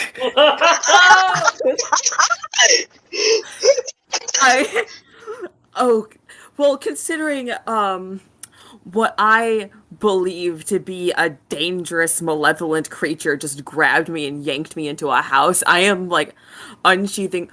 I have it marked down as a dagger on my character sheet, but it's just a fucking knife. It's a switchblade. Gotcha. Yeah. I take it out and I am like start fucking swinging at this thing. You see a hand reach through this darkness, and I call it a hand, but a hand is a little generous. But it reaches over and just effortlessly grabs this switchblade by the blade and just not bends, without any effort, just snaps the blade off of its handle. My jaw is like on the floor. I am convinced he breaks it, but I immediately like still fighting for my life. I start kicking. You watch as this impossibly tall creature somehow grows taller as its wings unfurl and shadow you from any light other than its glowing, dark, red eyes, as it says, "You have disturbed the comfort of my home. I will rip you limb from limb. Use your own fingernails to tear you open." I check to see if the camera recorder's getting this. It is. Cool. Bunny, do you want to step in for any of this? Can I see the camcorder? Yes. Cool. Bunny after reclosing the blinds and then fixing the broken one as best she can. That's what she's doing during the middle of all of this. But it gets to this point, she walks over, snatches the camcorder, and says, "Well, aren't you nosy?" And and just like hands it to her dad, like, "Hey, you might want to dispose of this." He kind of just sighs, and he gets a little bit shorter. Not a lot shorter, but like gets a little bit shorter and just kind of slumps. Yeah. He just takes the camcorder and he walks to the other room. Wait, has he put me down? Yeah, did he put me down? Oh, he put you down, but there are still 2 other people in the room. Oh yeah, and listen, Bunny might be small, but like she still has like she might be bright pink and small, but like she's still got like some sort of intimidation about her. She is still a moth person with 4 arms, and she doesn't, despite the fact, again, she does look petite, she does not look weak. And she is glaring down Kevin right now. Well, more so glaring up. I'm currently being like carried around by a giant like. No, he put you down. He put me down. Okay. Well, still glaring up. I'm taller than this short stack. She can walk if she needs to, but she is glaring at Kevin right now, and is just like, "What the hell do you think you're doing?" Oh god, fuck, Can I ask that Nazareth be like right behind this dude for backup just in case? Oh, Nazareth is. Nazareth is also kind of looking over this guy, kind of with a kind of puzzled look on her face. Yeah, Kevin is, once he's set down, like once he like processes that he's no longer being carried, he's already like trying to like run for an exit. But Nazareth effortlessly just kind of grabs you by the back of your shirt. You are not going anywhere.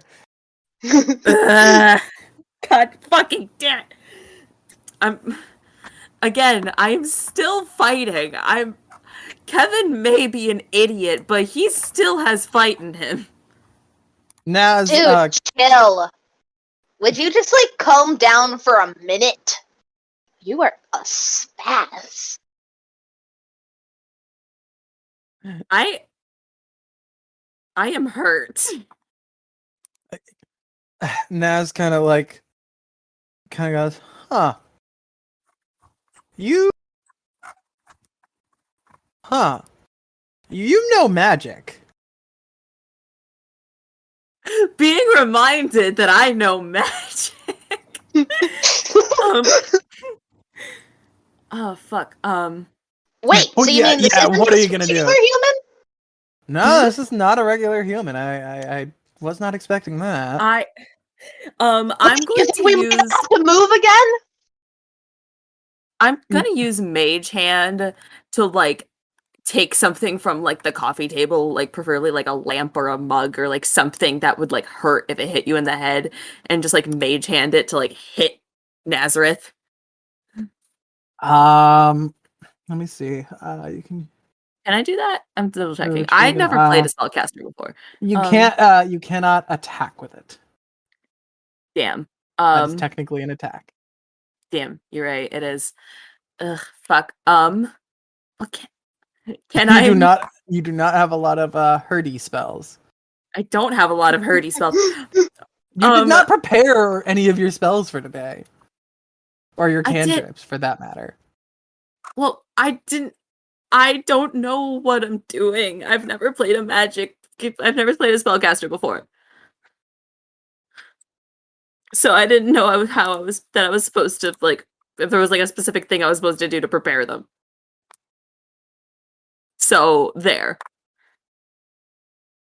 Okay. Anyway. Wait. I'm confused. And I just accidentally hit the roll a dice button. Anyway. How are you? Okay, I'm sorry. But Is Em confused or is Kevin confused? I'm confused. Okay. I mean, you do have telekinetic shove. I do have telekinetic shove. Oh god. But I'm confused. Do I not have spells prepared? Because, like... You have some spells that come with your character, but you didn't actually prepare any of the spells that you get. I don't get it. Okay, go to your spells and click on Manage Spells. Okay. And then click on Known Spells. Uh-huh. Then you get to pick 2 cantrips, and you get to prepare 6 spells. You are kind of like a wizard or a druid. You get to pick what spells you prepare for each day. Oh, okay. Listen, I did not know what I was signing up for when you recommended I play an artificer. That is fair. I like to imagine that you don't actually know that many spells, that most of them are just done with like little trinkets and magical things that you've picked up along the way. Okay. Like little like gadgets and whatnot. It's in character that Kevin has not prepared his spells for today. That is fair. We will say that so that you can prepare your spells here in a little bit without having to break the scene. Okay. Yeah. I'm gonna use. I still have Mage Hand though. You do. And the telekinetic thing. I am going to. Can I at the same time, like, do like a shove thing and then like use Mage Hand to like put something in their, like a couch pillow or a blanket in Nazareth's face at the same time? You can certainly try. Go ahead and let's see with telekinetic shove. Okay. Naz is going to have to roll a strength saving throw of 15.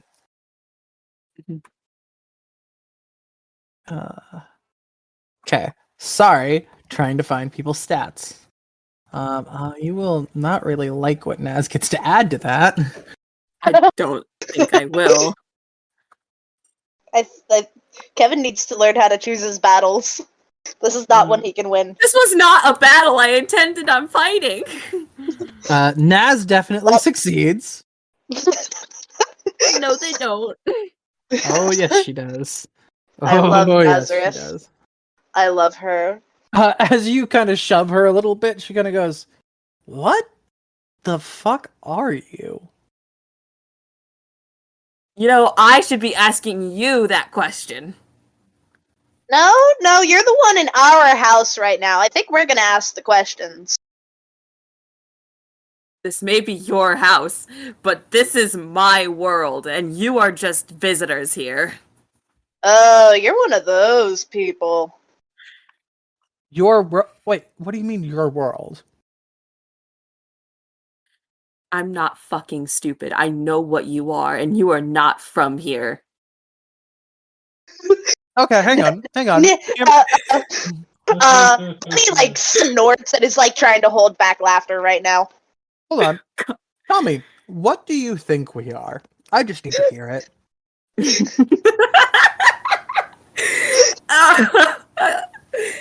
Okay. Kevin looks almost offended that you would ask him that question. Like, he looks at, I can't even bring myself to say it because I know it's how fucking stupid it is. Kevin looks you square in the face, and with his whole heart, his whole chest, he says, "You're aliens." Nazareth, who has been relatively stone-faced this entire time, kind of goes. That laughter was both in and out of character. Like, Bunny just starts dying of laughter. Now, with the mouth people, I kind of get it. No offense. But, I'm sorry. Angels are aliens. Is that what you're trying to tell me? Correct. You can't trick me. I have been on your people's trail for years. I have seen what you guys are doing. Okay, enlighten me. What are we doing? You have infiltrated. You can't even keep it up. You can't even keep it up. You have infiltrated our government, and you are trying to take over our society. We haven't even gotten a cryptid in a public office yet. What are you talking about? God, if only. Could you imagine if we could manage that? Like, holy crap, maybe one day we could actually, like, walk around and not have to facade ourselves. Like, that would be great. Well, I mean, Indrid Cole tried to kind of run for mayor of, God, what was that town? Huntington? Or was it Kepler? I think it was Kepler, West Virginia?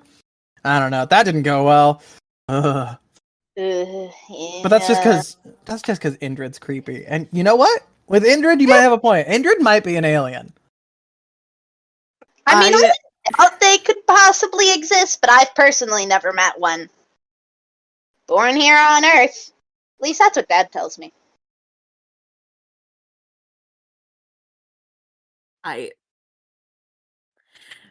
Kevin looks so offended.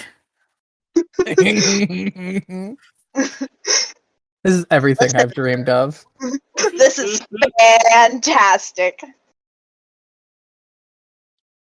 Listen, I don't know what you were expecting, man. For us to be like, ooh, we're gonna, like, suck out your brains or something. Yeah. Like, was that what you were expecting us to be like? No, that's not what I was expecting you to be like. Well, I don't know what you were expecting then, but sorry to ruin the fun, I guess, but we're basically just regular people trying to live regular lives. It's just some of us happen to not look like humans, but it's not like we're that different. Then what the fuck are you? I'm a moth. No, you're not. Obviously I am. I'm a moth. I'm just a really, really big moth compared to the ones you usually see. Well, I'm slightly bigger than some of the biggest moths around. I am well aware of my size, but my dad's really, really big for a moth. As you may have noticed. Listen. I am not stupid. Uh-huh. You tried to attack Mothman with a switchblade. I can't exactly call that smart. Now, Kevin, as she is saying that, you are noticing there's actually a lot of Mothman memorabilia in here. Talk about an egotist. He just thinks it's fun. Either way. Well, he does kind of like the attention, but... You can keep up your facade if it makes you feel better, but I know the truth. Sure, you keep telling yourself that. Keep telling yourself that, buddy. So, and at this point, Bunny is just looking right past to Nazareth. What happens now? Like, do we have to move again? I really don't want to move again. No, you're not gonna have to move again because this guy's gonna have to come. This guy's gonna have to come down to the Prada with me. Oh, neat. I knew that Prada couldn't just be a Prada. I knew that it was some sort of secret base for you to do your nefarious deeds in. And I'm pointing a finger right in Nazareth's face. You think animal conservation is nefarious? Nazareth just kind of like gently like shoves the hand out of her face because it's a government facility. Thank you very much. I knew that you guys were taking over the government. No. Pinches bridge of nose. God. Are you like or is there really just no other place we can put him? We don't have any other facilities that are equipped to either get him registered or wipe his memory. So, well, fair enough. I am horrified. Also, I'm just learning my spells. At this point, Buddy just kind of like looks around to where Mothman went. Hey, Dad, you almost done getting rid of that thing yet? Mothman walks back around the corner. He's put his facade back on, and he goes, "Yeah. I couldn't really figure it out, so I just took it out back and hit it with a rock a few times." I mean, like, I was just kind of expecting you to crush it, but I guess hitting it with the rock also works. Well, I didn't want the Good thing little glass pieces to hurt my hand. Well, you're right. That probably would have hurt a lot. Well, good thing I backed up all those videos before I left. Okay, hang on. What do you mean by backed up the hang on, no, this is Robin asking. What do you mean backed up those videos on the camcorder? So obviously he developed the film on the camcorder before he left. So it was the a first blank time camcorder. you saw him flying around. Yes. I thought you were talking about from in here, and I was like, "That's what? No, I'm not that. No, I get it. Obviously, now, he but lost that video from the last 10 minutes, but he made sure that he saved the film canisters from everything else before he left, in case this exact scenario occurred. This exact scenario, huh? This exact I'm always scenario. prepared. Uh-huh. Now, it's all taken care of. Well, you two have things you have to go do, and I'm sure this gentleman has to be taken somewhere, so good luck with all of that. Thanks, Dad. I'm sure I'll be home for dinner, and if I'm not, I'll let you know, okay? Sweetie, and he gives you a big hug, and he goes, "I love you, my lamplight." Love you too, Dad. And as he's hugging you and kind of gives you a kiss on the top of the head, he looks over at Kevin, briefly tips his glasses down just enough that his facade falls, and gives you this horrifying glare.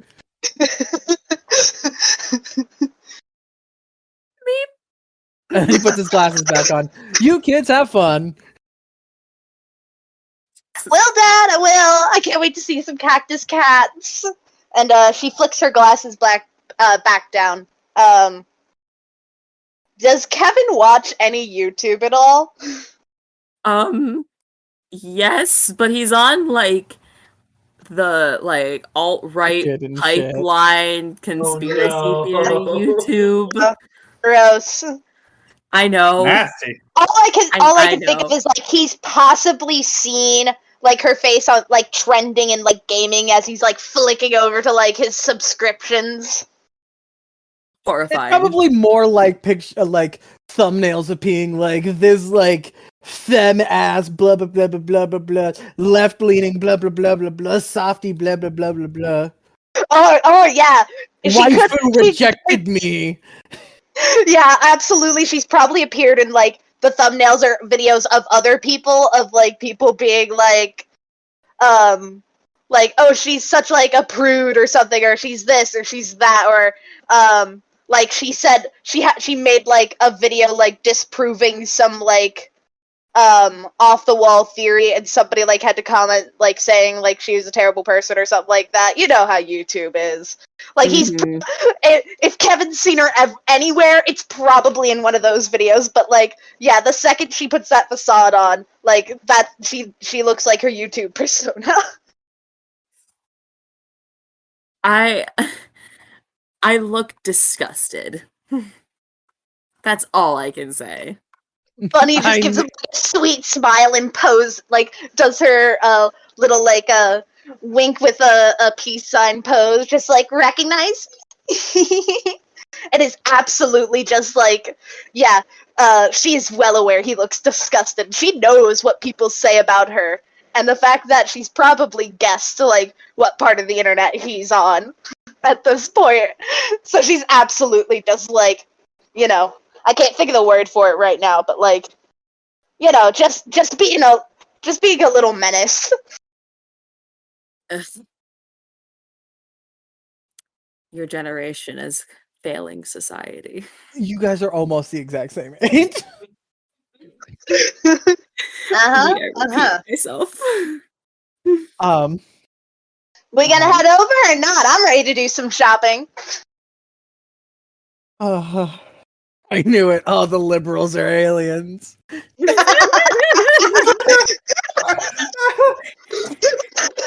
I just want you to know that this entire time I've been dying. I love this so much. I hate Kevin, but for all the right reasons. He's such a fantastic character.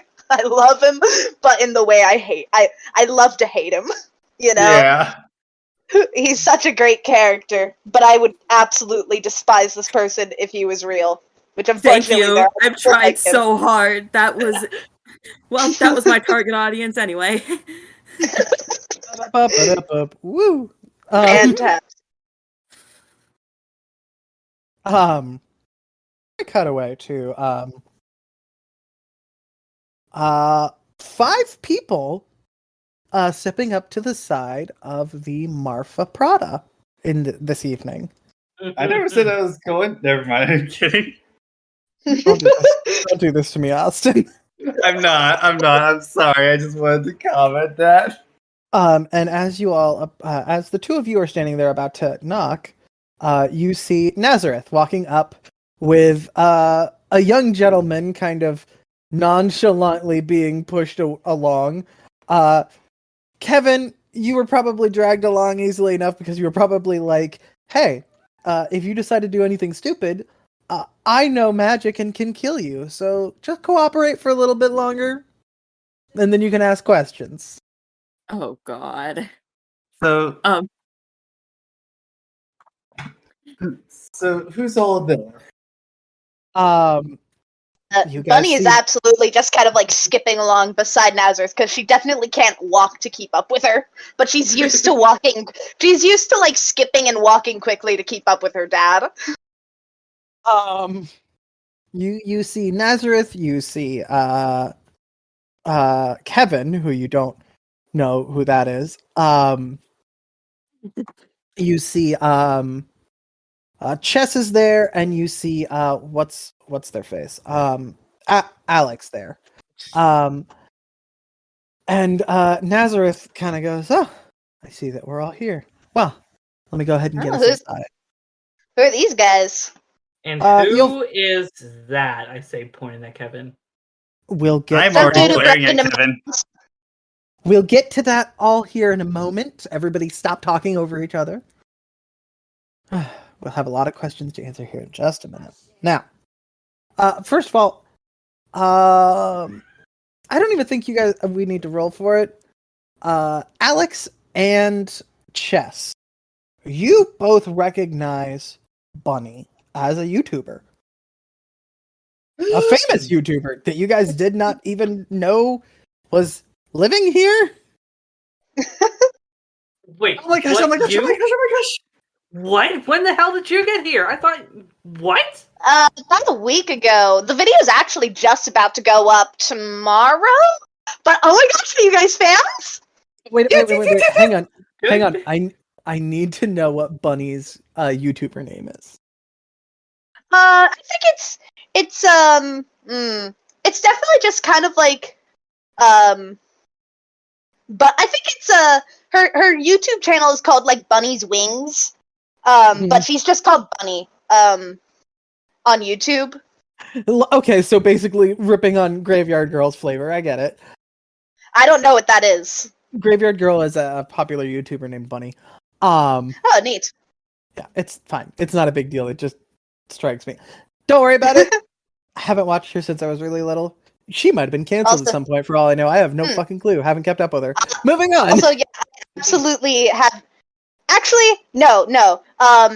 She doesn't go by Bunny in her videos. Like, I think, like, obviously, like, people know her, like, her name, because when you get to be a famous YouTuber, eventually your name gets out there. But I feel like in her videos, much like how Sean McLaughlin goes by, like, Jacksepticeye, she actually goes by, She goes by Lunar Moth on YouTube instead. She's Moth for Cute. short. That's cute. So there you go. That's you guys see Lunar Moth here. It's freaking Moth! Okay, I did not expect this. And also, keep in mind, for Kevin and everyone else's sake, Chess still looks human. I mean, so does Bunny right now. She's got her facade on. She wasn't gonna walk outside without it. Bunny has 2 different YouTube channels, both under the same name, but one is on the regular side of YouTube, and one is on the secret side of YouTube that you can only access if you are in the know about the magical world. Yeah. Hey. I'm assuming you guys probably watch her on both. Yes. Oh my gosh, are you guys fans? Good bit, yeah. I'm so excited! I'm so happy to meet some fans all the way out here in Valentine, Texas! I just recently moved here. I think a video is going to go up in like a couple of days or so. It should be tomorrow, actually. Just kind of explaining why I haven't been uploading recently. Sweet. So I'm guessing because you're here, you also watch me on my other channel? She kind of like winks when she says that. Yeah, and I kind of removed my earring to show my As you're about to do that, Naz goes, no, not out here. We go inside All right. for that. Wait, Yeah, not out here, man. We've already got this nutcase like stalking my dad, so. Let's head inside. Nazareth does this thing where you're all at the front of this Prada store, which has a fake door on it. And you watch as she kind of knocks once on, at the top left, once at the top right, once at the very top, and then one in the center, one at the bottom, and one further down. A series of runes suddenly light up on the front of this fake door to this Prada shop, and in the shape of this long diamond. You guys here, despite the fact that it's not real and doesn't actually have a lock on it, unlocks. And Naz pushes it open, and all of you step inside as the door kind of closes and those runes disappear. We see from the outside as the audience. But inside, you guys see not the inside of the Prada shop that you saw from the outside, but a long wooden corridor. It's more like wood paneling on both sides, and a long, soft green carpet with this. I don't want to say paisley pattern on it, but I don't know how else to describe it other than I guess paisley, kind of green, light green and dark green paisley kind of pattern scrolling across it, going down this hallway, which kind of goes off in multiple different directions. But another striking thing about this hallway is all over these wood-paneled walls are clocks. Just everywhere. There's just like constant ticking all around you guys at different like volumes and like of different materials, slightly different sizes, all making these different ticking and talking sounds all around you. And in fact, if you look up, you'd actually see that the ceiling of this place extends up what looks like a few hundred yards, and then you see the carpet again above you, and you can actually see a few people like walking across it to different hallways that are up there as well. What the? This place is so cool. I wish I could make a video in here. That would be so crazy. Might not be a good idea. Well, if you're doing it for your private channel, then maybe we could work something out some other time. But for now, yes. But for now, we have to go through the security checkpoint, which means any magical items, including facades, are going to have to be taken off temporarily once we get over there. All right. I don't want to show this fucking herb my look. What? The human. What? Well, apparently he knows magic, despite the fact he's kind of and she kind of like twirls a finger, and go cuckoo. And he knows magic. It's just Yeah. no end to what humans want. Okay. Stop. Hey. We're not doing any anti-human or anti-non-human sentiment in here. It is. Yeah. Listen, I have nothing against. Listen, I'm just upset that he broke into my house. Well, he didn't break in, but he was spying. Fine. Can I take off the earring? Okay, Well, we'll get to the specifics. you guys all walk a little bit further down the hallway, and there's this large, almost like metal detector thing right in front of you guys, and Naz, there's a few trays kind of sitting there, and there's a goblin gentleman who is sitting on the other side, and he kind of tips his hat and goes, "Naz, Miss Bunny." Hello. Nice to meet you. My daughter's a big fan. Tell her I said hi. Of course. And Naz kind of motions to the series of trays that are sitting there and goes, would you all please take any magical or electronic items you have and put them in the bin? Kevin, I have a feeling you're going to need a hand with that. I just kind of like drop my whole backpack onto the bin. Right. Now, I need to be clear to all of you, if you have electronic devices that are going to go through as well, please turn them off. Not for my sake, but for your sake, because otherwise this machine will completely explode them as it goes through if they are currently turned on. The electrical current and the arcane currents do not mix well together. I pull out my Bunny's smartphone already- and turn it off. I feel like because Bunny has already been through this a couple of has already been through this before, she's already turned off her phone and taken off her facade and is just kind of walking through this yeah, she knows the drill. Kevin turns off his phone. It's in the bag, and reaches in and does something in the bag, and then zips it back shut. And as you are about to zip it back shut, Naz kind of puts her hand on your hand and kind of slides it down your arm to feel where your hand is in your bag and pulls out what you just fucked with. Kind of just stares at you for a minute with a cocked eyebrow, kind of giving you a really face. I keep trying to say B5. Kevin, as you try and pull it out, is gripping onto it. You really think that's going to stop this Naz lady? pulls your arm with it. Naz, let me make this clear. Naz has an 18 in strength. This is not even my stat. This is the stat for the kind of creature that Naz is. Jesus Christ. Oh my gosh. I love her. Love her. Love Naz. I am still holding on to the thing. I'm not letting it go. I come up behind Kevin. I'm going to grab my hair, pull the bottom part of it. It looks like I'm not even pulling it, I'm just kind of breaking it.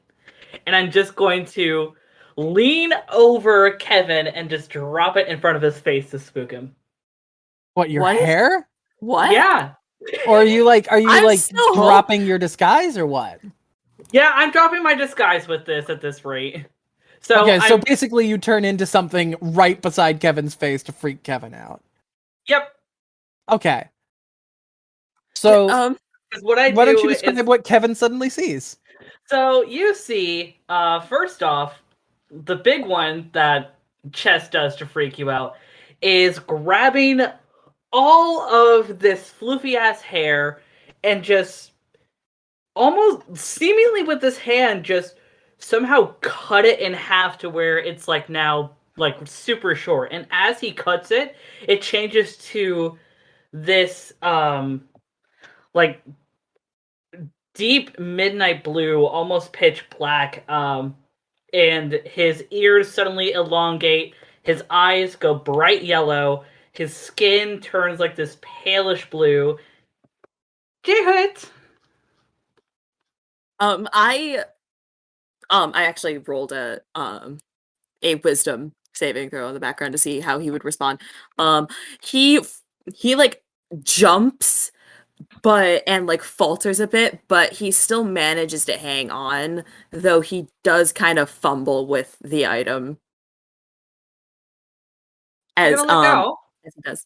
Naz just kind of Naz doesn't even need you to let go of it. Naz just kind of like hits the eject button on your audio recorder and just pulls out the tape that's in it and pockets it.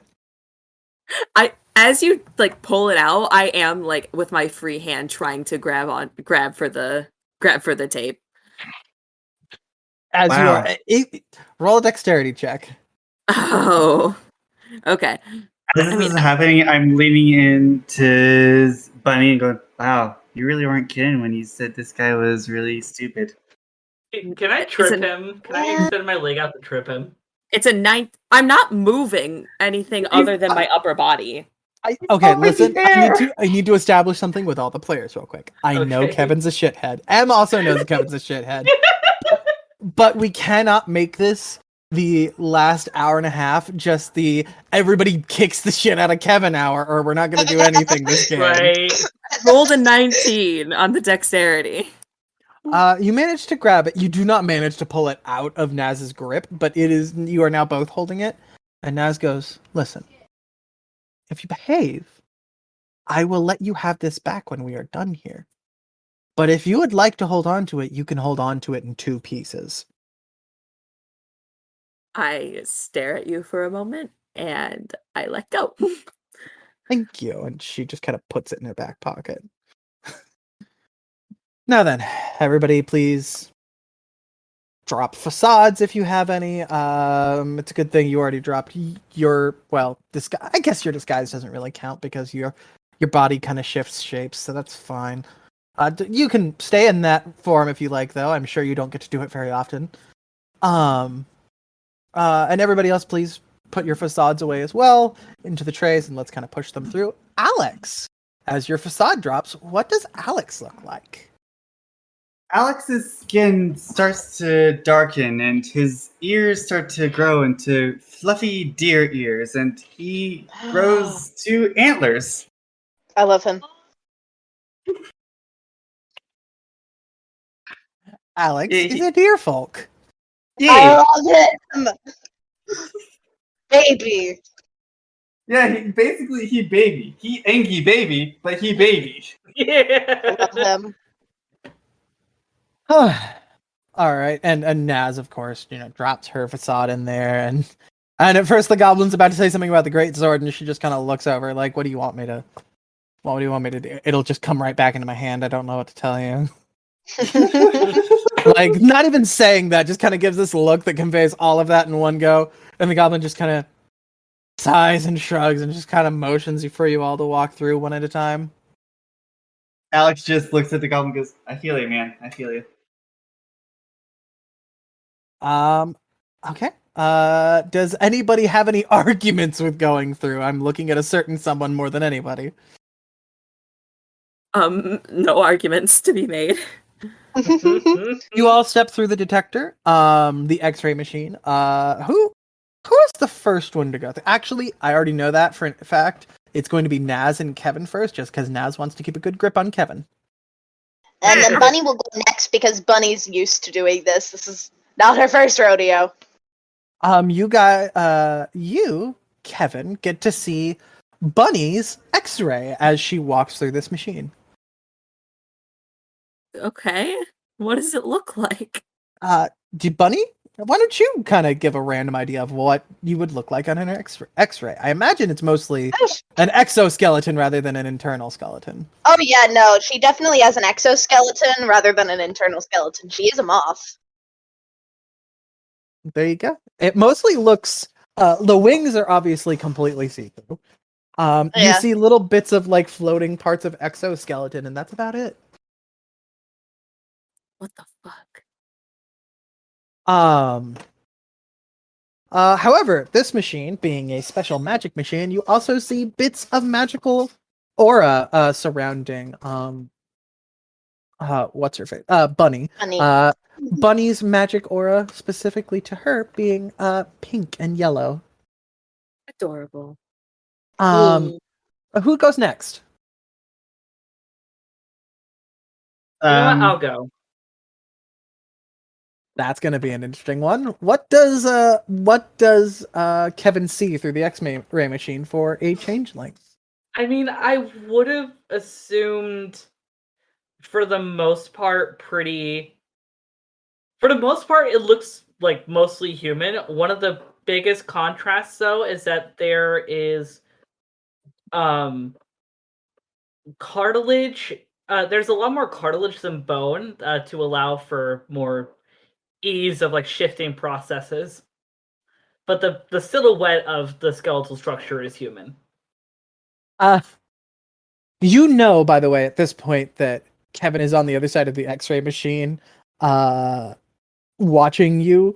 So you could shift a little bit just to fuck with him if you want. You know what? Yeah, I will. I'm going to shift to look more like a tiefling. So horns pop out. I have a long tail. Actually, no. I'm gonna go full blown dragonborn. You, Kevin, as you're watching, you watch this skeleton that looks mostly normal but a little weird. Lots of little gaps where the cartilage is. Suddenly shift into a much more like. Still a lot of like gaps where cartilage is, but like a lot of the bones get sharper and more angled, and like there's some more rounding off at the skull that grows a little bit wider. As this happens, I like can't help but like wince and like look away. Like that looks fucking painful. Bunny's interested. She's just kind of watching it like, ooh, nice. Alex is just giggling a bit. And last but certainly not least, Alex. Oh wait, what about his magic aura? Oh, right. I'm so sorry. There's a blue aura surrounding. Yes. Sorry, brain.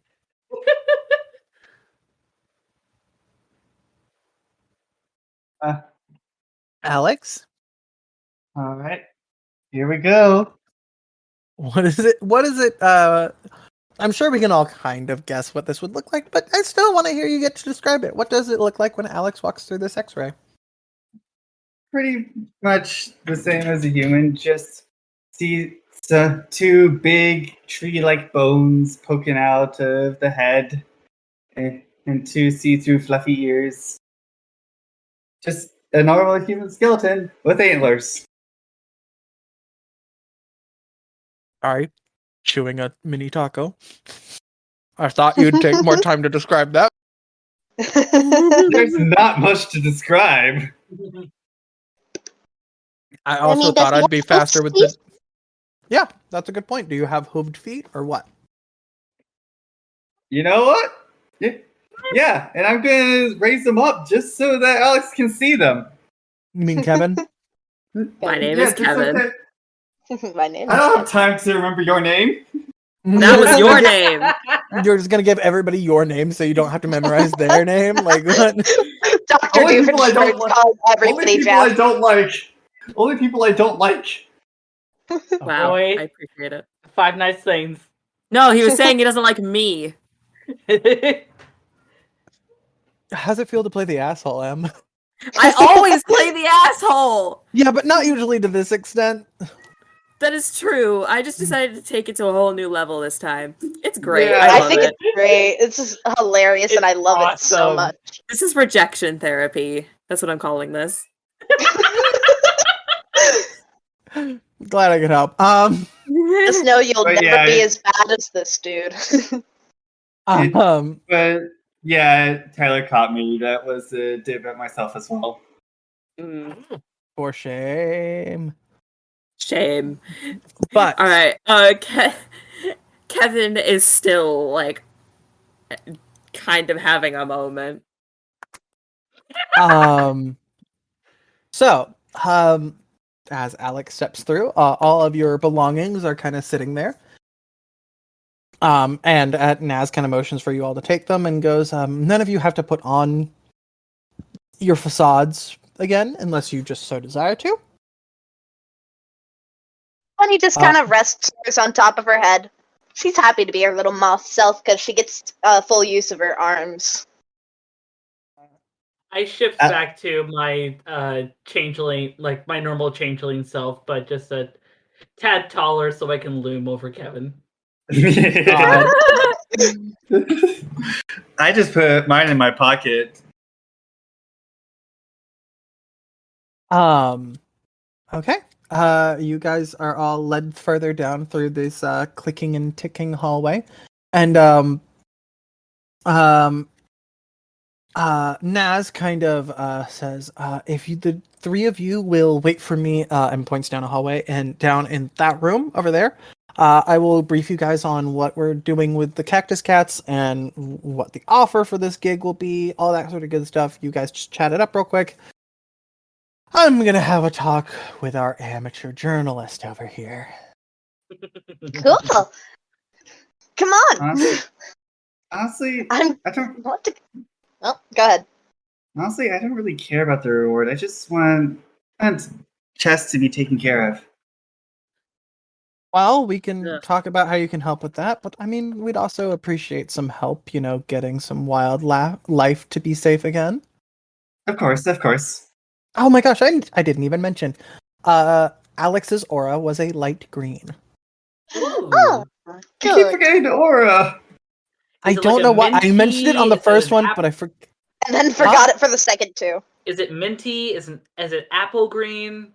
It's more of an appley leafy green. Ooh. Cute. But yeah, Bunny just kind of like flutters over. She's not flying very high off the ground, just a little. But she's just like, come on, I'd love to get to talk to and get to know you guys since we'll be working together and stuff. Yeah. You want to apparently. get? You want to get know us? Yeah, why wouldn't I? I believe, new intern. I cannot remember her name. A fairy girl with red hair. I can't remember her name right now. She just started like yesterday. She's gonna be in there in a minute to kind of check on you guys, get you any drinks or anything you might want.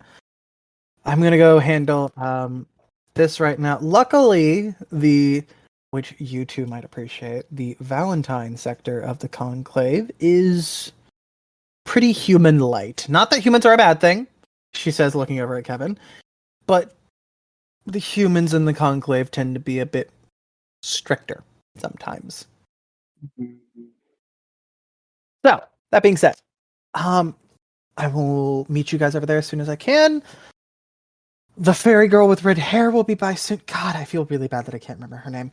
I will be back.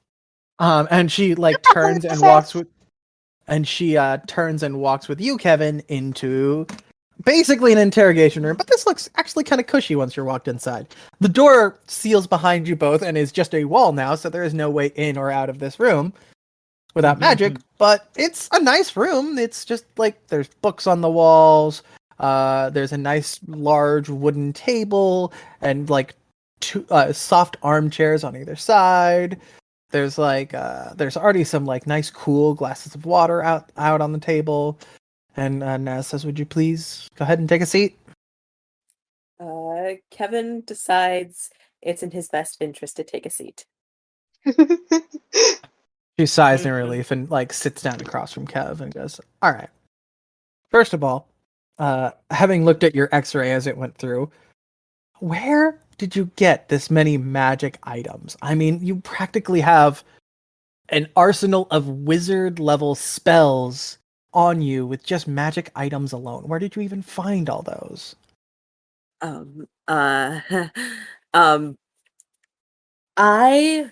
It's a long story, and you know what? I don't have to tell you anything. I mean, I guess you don't. Listen, I'm going to be real with you here, okay?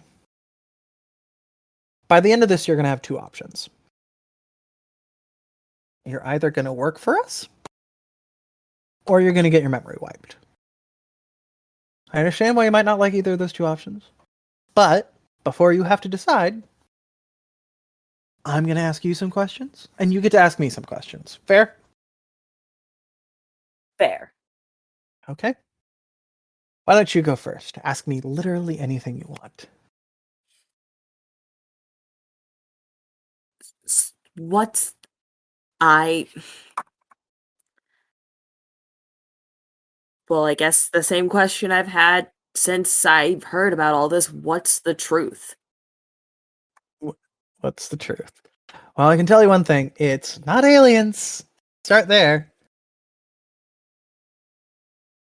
I mean, go ahead. Then how... Then why is there's like some secret like I don't know, race of different beings just walking around on Earth that have just been here the whole time and no one knows about it? I mean, That not seems nobody. a little weird. I mean... All right. You want me to start from the beginning? I mean, sure. I mean, it seems impossible that an entire like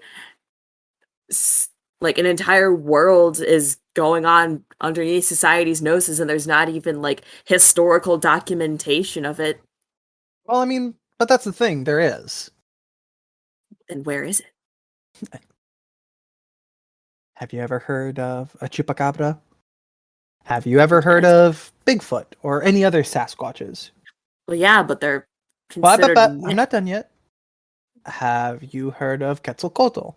Have you heard of Yetis? Have you heard of Mothman? Don't know. I have to answer that one. But have you heard of fairies and leprechauns and gosh, angels? She kind of motions to her own wings. Have you heard of all these things, right? Yes. People knew they existed for a good long while.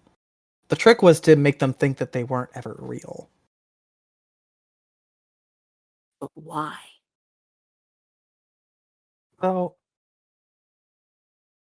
for a good long while, different people from different places kind of got along in different ways. That's just kind of how it goes anywhere, you know? Mm-hmm. And I'm sure from the different stories you've read that you've attributed to aliens in various ways, you've heard of different cryptids, as you might put it, behaving in different ways, and the people of the area reacting in different ways. Well, here in the Americas, down in what is now Mexico, there was a town known as Durango.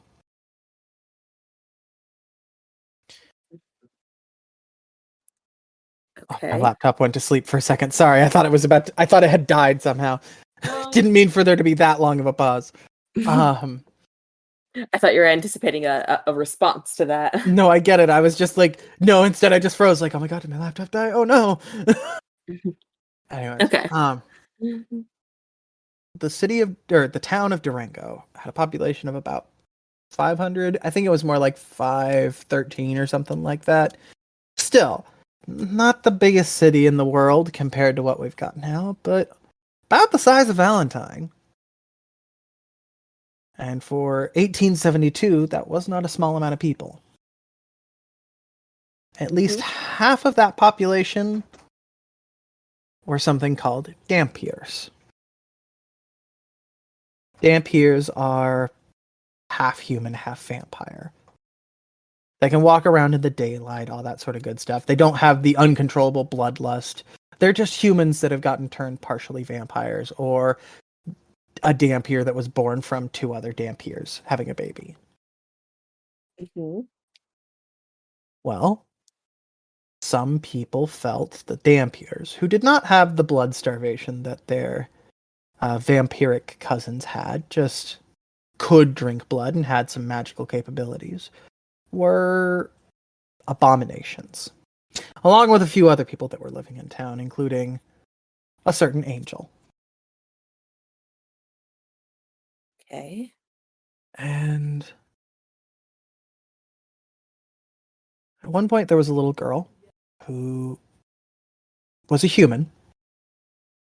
She was found pretty badly killed. I'm not going to get into details. There's no reason to get gory. It's sad for her. It was sad for her family. Sad for the whole town, really. The town basically blamed all of the non-humans, especially the Dampiers, for what happened to her. And over the next couple of weeks, there was a little bit of backlash here and there, a little bit of fighting breaking out here and there. But just one day, a human staked a damp-eared child in broad daylight in the middle of the road. And all hell broke loose. There was just fighting everywhere, carnage everywhere.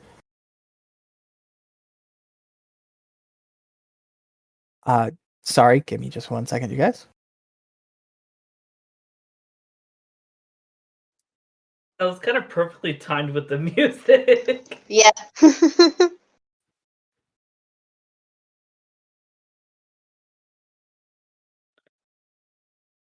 Anyway, since the DM is away, what are we talking about? You guys have any questions for an internet celebrity? I mean, Chess is a little more reserved than Alex, I would say. Well, in that case, Bunny is gonna just be like, so, you guys lived in Valentine a while Yeah. then? Neat. Yeah, I had to move every so often, but nothing too bad. I'm pretty sure you can I understand. get that. And also, I mean, at this is point, only really my first move. We lived in West Virginia, Pleasant Point, our whole lives, and then, well, you only had your first move accidents just now. happen. You only had your first move just now. That's pretty lucky. Well, my dad was kind of a local celebrity. And also at this point, with Chess's more changeling kind of appearance, they got a bit of an Irish accent going on. Neat. So, out of curiosity, what do you guys do? How'd you guys get involved with Conclave? Completely on accident. Yeah. I was worried to get into a fight. Same. Honestly, try to, because frankly, at first Nazareth didn't want to show that she was an angel, so I freaked out and was trying to convince her to do something else. But obviously, that didn't work. Yeah, and that sword I can imagine. Yeah, and that sword that stuck to her kind of scared me, so I wanted to protect Chess.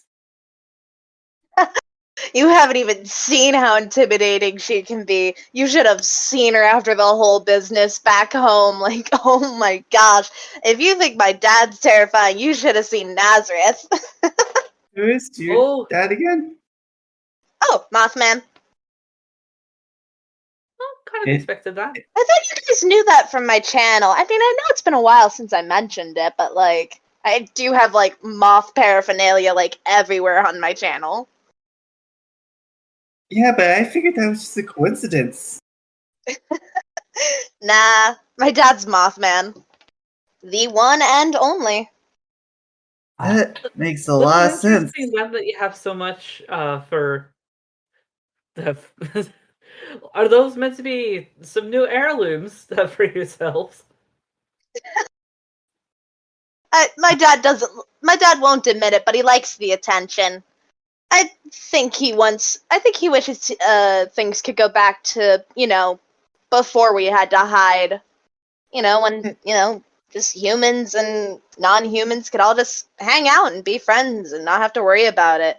He doesn't like glamoring. He'd much prefer to just, like, fly around in the sky and stuff, and I'll be honest, I would too. I don't do it very often because, well, as you can see, I'm a pretty bright color, so I'm easily spotted at night, so the only times I ever go out is when it's usually either really cloudy or when there's no moon out at all. Yeah, I'm pretty lucky that I don't have to use any facades or anything, considering...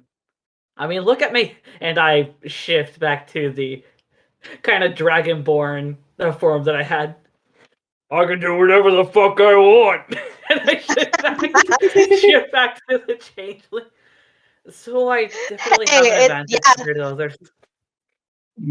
Oh yeah, no kidding. These were expensive to get. We're just kind of lucky that Mothman's so, popular back in Virginia.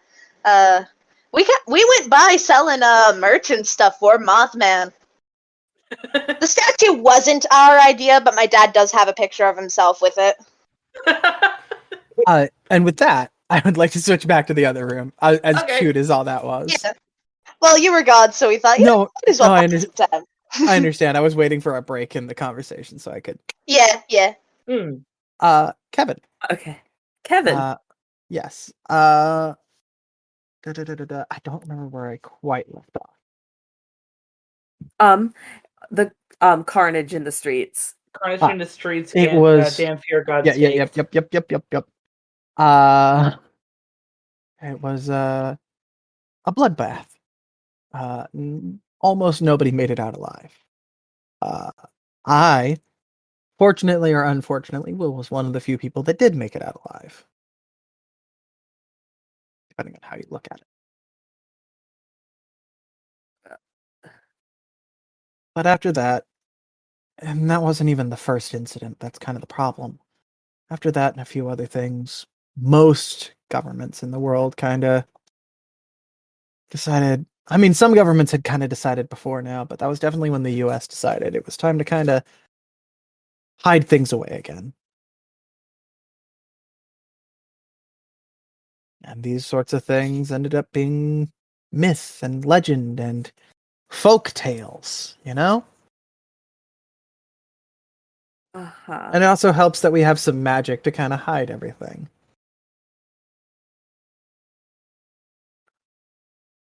Well, doesn't that go against so many laws to have an entire people hiding under our noses? What law? The Freedom of Information Act? I mean, if someone chooses to be inducted into the conclave, that information is publicly available.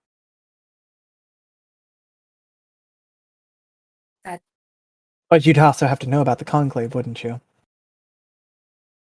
Yeah. Well, it's not like we're hiding that information. If somebody were to just ask, it would just happen for them. It's a loophole. You're not wrong. Listen, I'm not going to sit here and pretend to you that this isn't shitty. I mean, we have to register any non-humans that exist, including myself.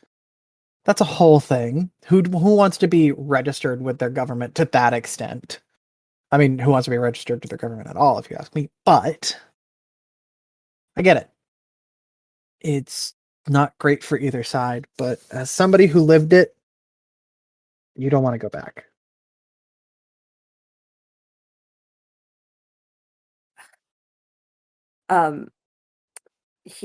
Kevin just looks dumbfounded at this point. Like, he seems to believe you, but seems dissatisfied with the truth. But not because he wasn't right, but because of how depressing the actual truth is. Do you have any other questions there, Kev? I don't know. This is a lot to process. If you ask me, this is a lot worse than my thoughts on everything. Well, what was your original thought? Well, you know what my original theories were. That aliens were... Okay, so you're telling me this is worse than aliens are trying to take over the world. Well, I mean, it kind of means that we've already lost. I'm sorry. Hang on. Hang on. Like, it's just... It's... Okay, how have you already lost? I'm confused. No, do you think that... Not we as in me.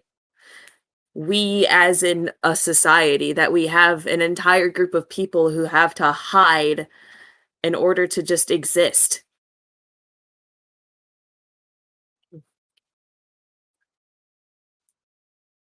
It's kind of depressing.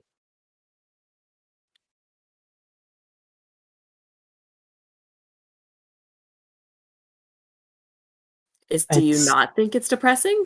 I live the depressing aspects of it, but sometimes you just got to learn to deal with it, you know?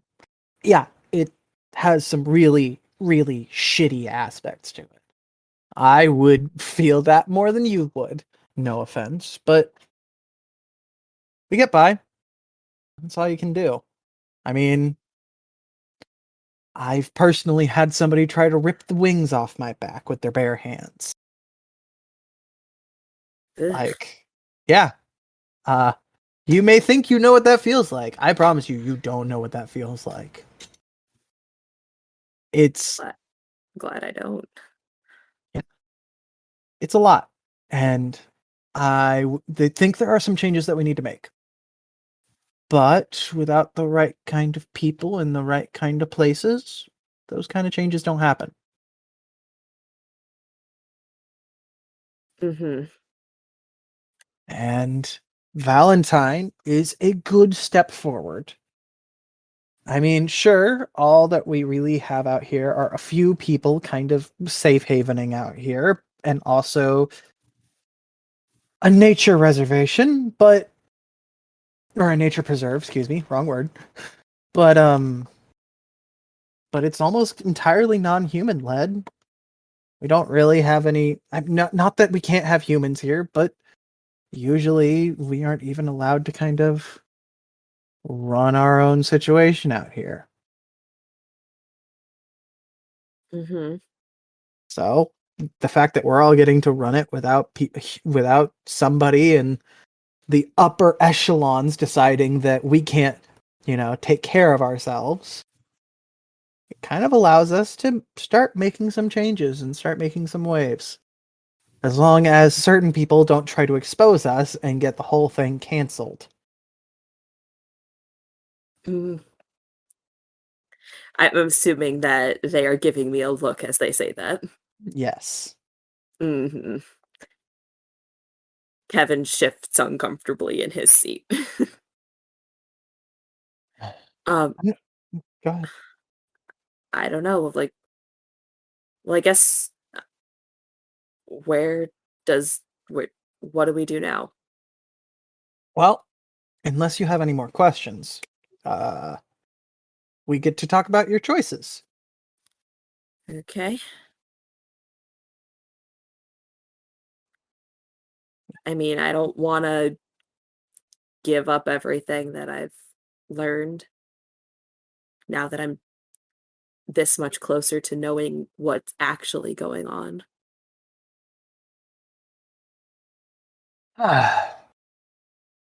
Hang on. I'm about to sneeze. Bless you. That was so adorable. I wasn't able to mute in time.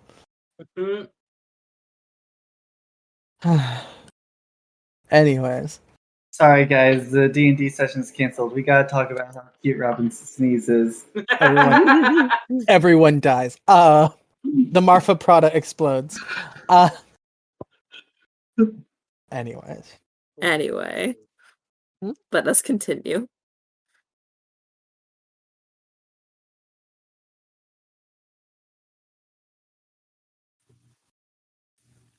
Anyways, sneezing sorry. again. No, my partner asked me a question. My partner has played in this setting before.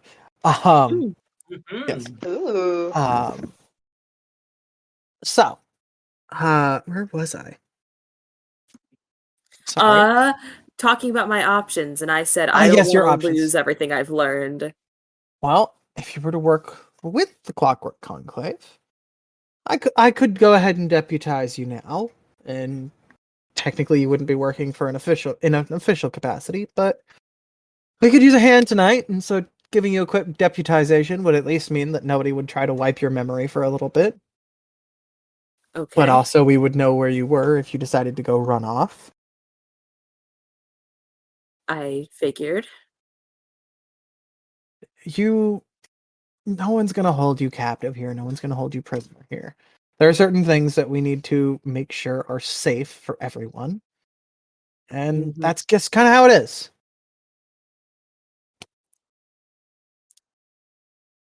Okay. So the job would entail the following. 1, you have to keep all of this a secret as much as you can.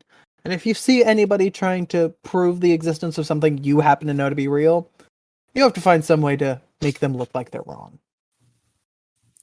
Okay.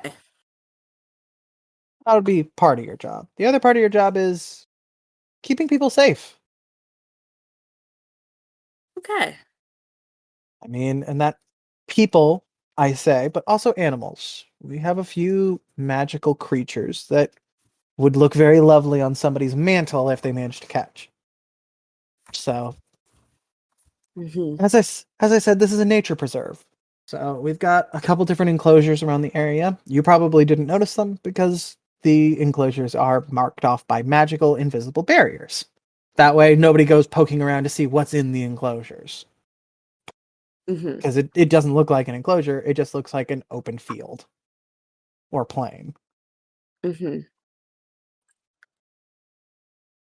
I promise I'm listening. Kevin is just kind of nodding along.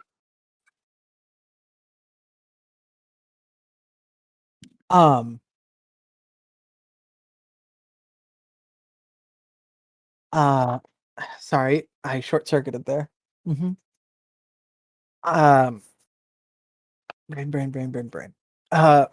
If anybody with any non-human or any human or human without a conclave badge tried to pass through one of those barriers, they would just kind of get disoriented and end up turning around. Sometimes some people can slip through if they have some latent magical abilities somewhere in their bloodline, so we'll occasionally have a breach here and there, but overall it's a pretty effective system, about 99%. Also helps that we're in the middle of pretty much nowhere, so the chances of even that happening are pretty slim.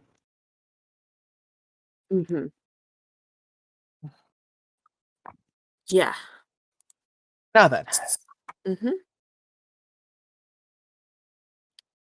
Let's get you acquainted with the rest of your team. Let you guys get ready to help us catch some cats. One of our magical barriers kind of got knocked down. We'll talk more about it with the others. And also, if you're going to work with us, you better learn to play nice.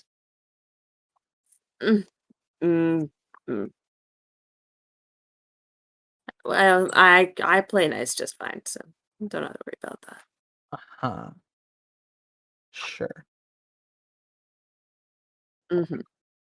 Yep. And we're going to cut to the other room where you guys are having a little chit chat as a red-haired fairy woman walks into the room. Carrying sorry, I am trying to pull up the token for that person so you guys can get a visual. Ooh. What? Oh, I missed something. Just put it in chatter. They are I say woman. They are kind of they kind of have this weird little like winged furry meerkat kind of creature hanging out on their shoulder. And they kind of go, "Hey, I love her. Hi, my name's Felix. I know, weird name for a girl. Can I get you guys anything to drink?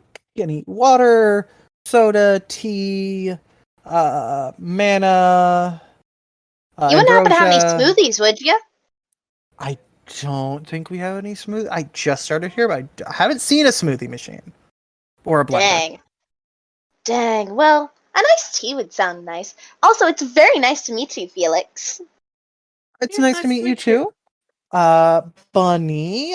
I got the brief on the other two, Alex and Chess. Yes. Yeah, that's me. Great. Okay. Sorry, my charger just fell off my desk and nearly pulled my laptop off with it. Oh no! Oh no! We're good. It was just scary. Don't. Okay. Okay. It is staying on the desk now. Anyways, okay. Sure. And Felix just kind of snaps their fingers, and some tea appears in her hands, and she just kind of hands you a glass of tea. Thank you very much. Did either of the two of you want anything? Okay. I'll go for, I guess, just some sweet tea, if that's okay. Yeah, sure. And you? A glass of water, please.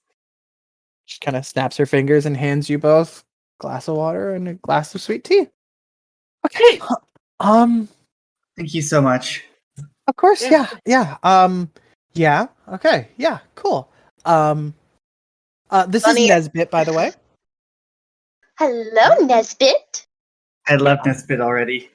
Nesbit kind of like chitters a little bit and kind of just like flaps their wings a little bit and kind of yawns a little bit. Looks like Nesbit might have woken up from a nap not that long ago. I love Nesbit. I'd kill for Nesbit. Well, get your own I Nesbit. did kill for Nesbit. And Felix and Nesbit leave the room as Nazareth and Kevin step in. Yo. Hi, Nazareth. So, is Kevin here joining us then? Kevin, Mr. Baker, is going to be deputized to work with the Clockwork Conclave for now. I'm going to trust the rest of you will keep a good eye on Mr. Baker. See to it that he doesn't Absolutely. do anything untrustworthy out in the field. Wait, Bunny dangerous? looks at Kevin and says, "Didn't want your mind wiped, did you?" And like winks at him. Evan stares at Bunny. Does not dignify them with a response.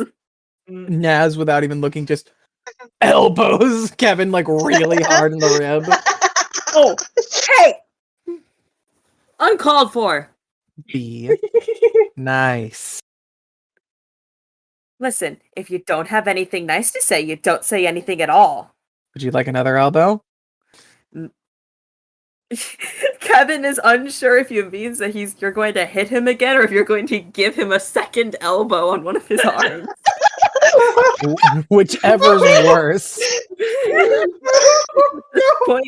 At this point, he is unsure if he's being illogical and thinking the latter.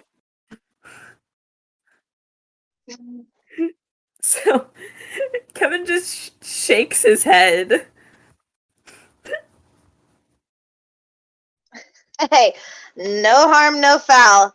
Just as long as you don't try being a pervert and sneaking around my house again, we're cool. I wasn't being a pervert. Hey, Kevin. Kinda were. Hey, sorry for the bad reaction before. I don't have good experience with humans. Understandable.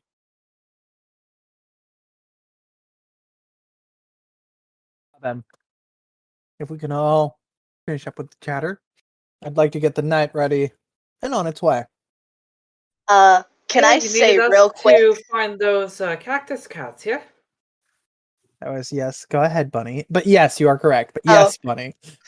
Yes, I was gonna say that when Bunny drinks her tea, rather than kind of like, bring like the cup up to her lips, she just has like a really long little moth tongue that just like she uses it as a straw. Yeah, she got a little straw tongue that she uses instead. I want that to be clear. That's how she's drinking this. Kevin looks like doesn't say anything, but like looks visibly like uncomfortable. Naz just kind of leans over and goes, "Hey, you get used to it." Alex is just watching, just thinking that it's really cute. And Bunny is drinking her tea. Anyway, I just wanted to make sure that was known. Yes. Yeah. This was very you're important fine. information. Thank you. It is. Yes, cactus cats. We need help getting some back. I in case you all aren't aware, cactus cats are small to medium-sized felids. They are part animal, part plant, resembling. Their body looks like a cat made up of cactus parts, and they are covered in quills. They are altogether not very dangerous, but they also tend to eat cactus, and they can be a little bit destructive. We do have some tequila farms in the area, so... I don't care how dangerous they are. I will end up petting one of them. The other thing is, obviously, we don't want anybody discovering them. So... Plus, they can... Well, they aren't necessarily violent. They can do some decent amount of damage by accident with just how spiky they can be. I mean, have you seen what a regular cactus that doesn't move can do to people? Exactly. Have you seen what a regular cat can do to people? Exactly. With the combo of the two, that makes it really dangerous. We think about 5 cats have gotten loose, and before we go any further, let's talk incentives for some of you. Chess. Oh, you're starting off with me. You're the one who needs the most incentive. There, what do you have then? Well, I would offer you money, but I think I have a better idea. I raise a brow. I assume, like a lot of changelings I know, you're trying to avoid registering, right? There are plenty of reasons. Probably because you don't want the rest of your family getting figured out. You could say that. What if I told you I could get you registered so nobody like me could ever bother you again? Your family would get no mention, and you wouldn't even have to pay the fee to get registered. You would just get registered on the spot, full clearance, no questions asked. Your family and you could apply for things like medical care, medical assistance. You know it's not exactly safe for a changeling to go to a regular doctor. Yeah, that's very true.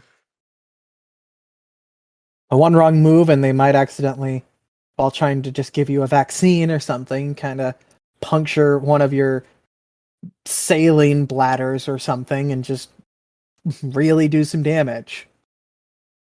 Yeah. So, Is there unemployment as well? yes, there are unemployment benefits that you can apply for as a non-human register. Okay. If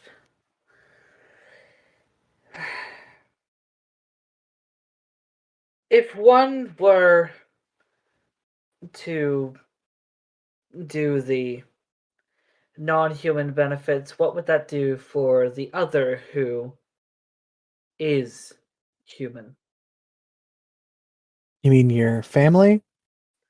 Yes. Oh, well, I mean, does your other parent know? Oh, they know. They live together. The Well, that problem doesn't mean is they that always both of them know. are shut-ins. Just Okay, wanting to be sure that they're safe. so you have a changeling parent and a human parent. Yes. I mean, your human parent would also receive certain benefits. Not Okay. full benefits, but as a spouse, you receive some. It's kind of like military benefits, you know? You get some of them here and there. Would it be enough for the two of them to have somewhat of a living? Yeah, they could. At least one of them could file for our non-human unemployment program, which would get money to both of them. Tell you what. I'm not going to sit here and tell you it's a lot of money, but If it it's will be better than enough to nothing. where There's also if they'd be more interested, there's also employment programs that we have. If it's going to be enough to where they can fend for themselves, I'll do it. Okay. As for the rest of you, no, go ahead. It's going to say I'm sick and tired of doing alley jobs in order to get us by. Well, fair enough. Bunny, Mm-hmm. I'm on good terms with your dad. So, for one thing, I'm gonna say $100 for this job. Sound fair? Sounds good to me. Also, I will not tell the higher-ups about the 3 sightings your dad made. Yeah, that sounds good to me. 3? Long story. Well, One year a week. to be fair, 2 of them were by the same person. And she does kind of like side-eye Kevin when she says that. Not in like a mean way, but just to be like, I know who it was. And to be fair, he was looking. Okay, but when you just moved?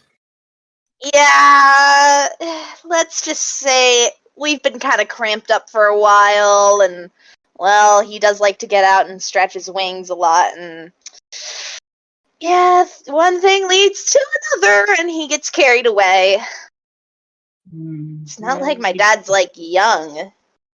I guess I can see where you're coming from. And as I'm saying that, I just let my ears flick a little.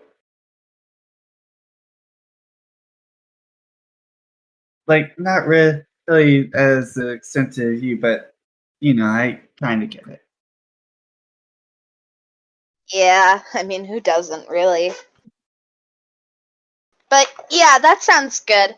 $100 helps pay with the groceries and all that, and nobody has to know that my dad has been spotted already 3 times in the week we've been here.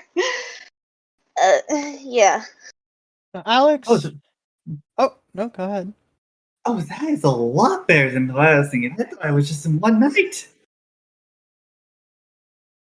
Alex, No need. for anything? Well, I am curious as to what you offer, but odds are I don't want it. How about a job? A job? Job where? Here. Not specifically in my department, but the nature preserve could probably use a few more hands that seem a bit more druidry inclined.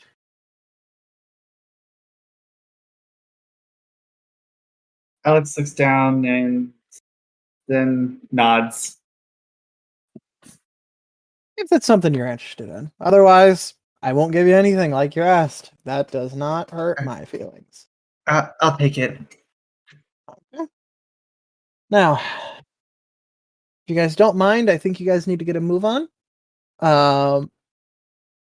Naz goes ahead and tells you guys the last known location of the cactus cats. And you guys are, I'm assuming, all headed out that way, yeah? Mm-hmm. Yep. Mm-hmm. And also, I'm going to That is correct.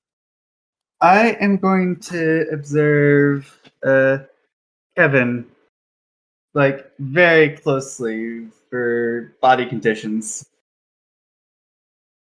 On that note, since we are starting to run out of time for the end of this session, unfortunately. Okay, then just skip it. Yeah. I wish we had gotten more stuff done. Had some interruptions, had some late start. Shit happens. It's okay. I don't think this will be the last time that we play this one. I don't know about y'all. Did everybody else having fun? It Yeah. better I will cry. I love Kevin. Kevin deserves his redemption arc. We'll get to see more of Nesbit and Naz and Mothman. And Felix. Also, yes, I love Mothman so much. He's a good dad.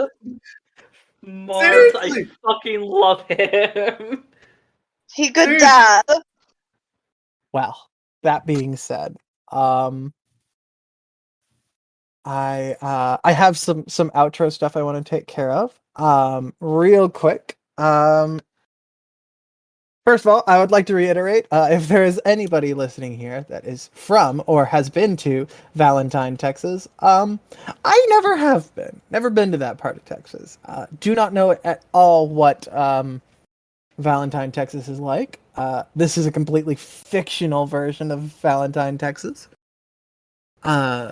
Purposely, because I wouldn't try to put some real things in and then fuck up the rest of it. Just go ahead and fuck up all of it in one go.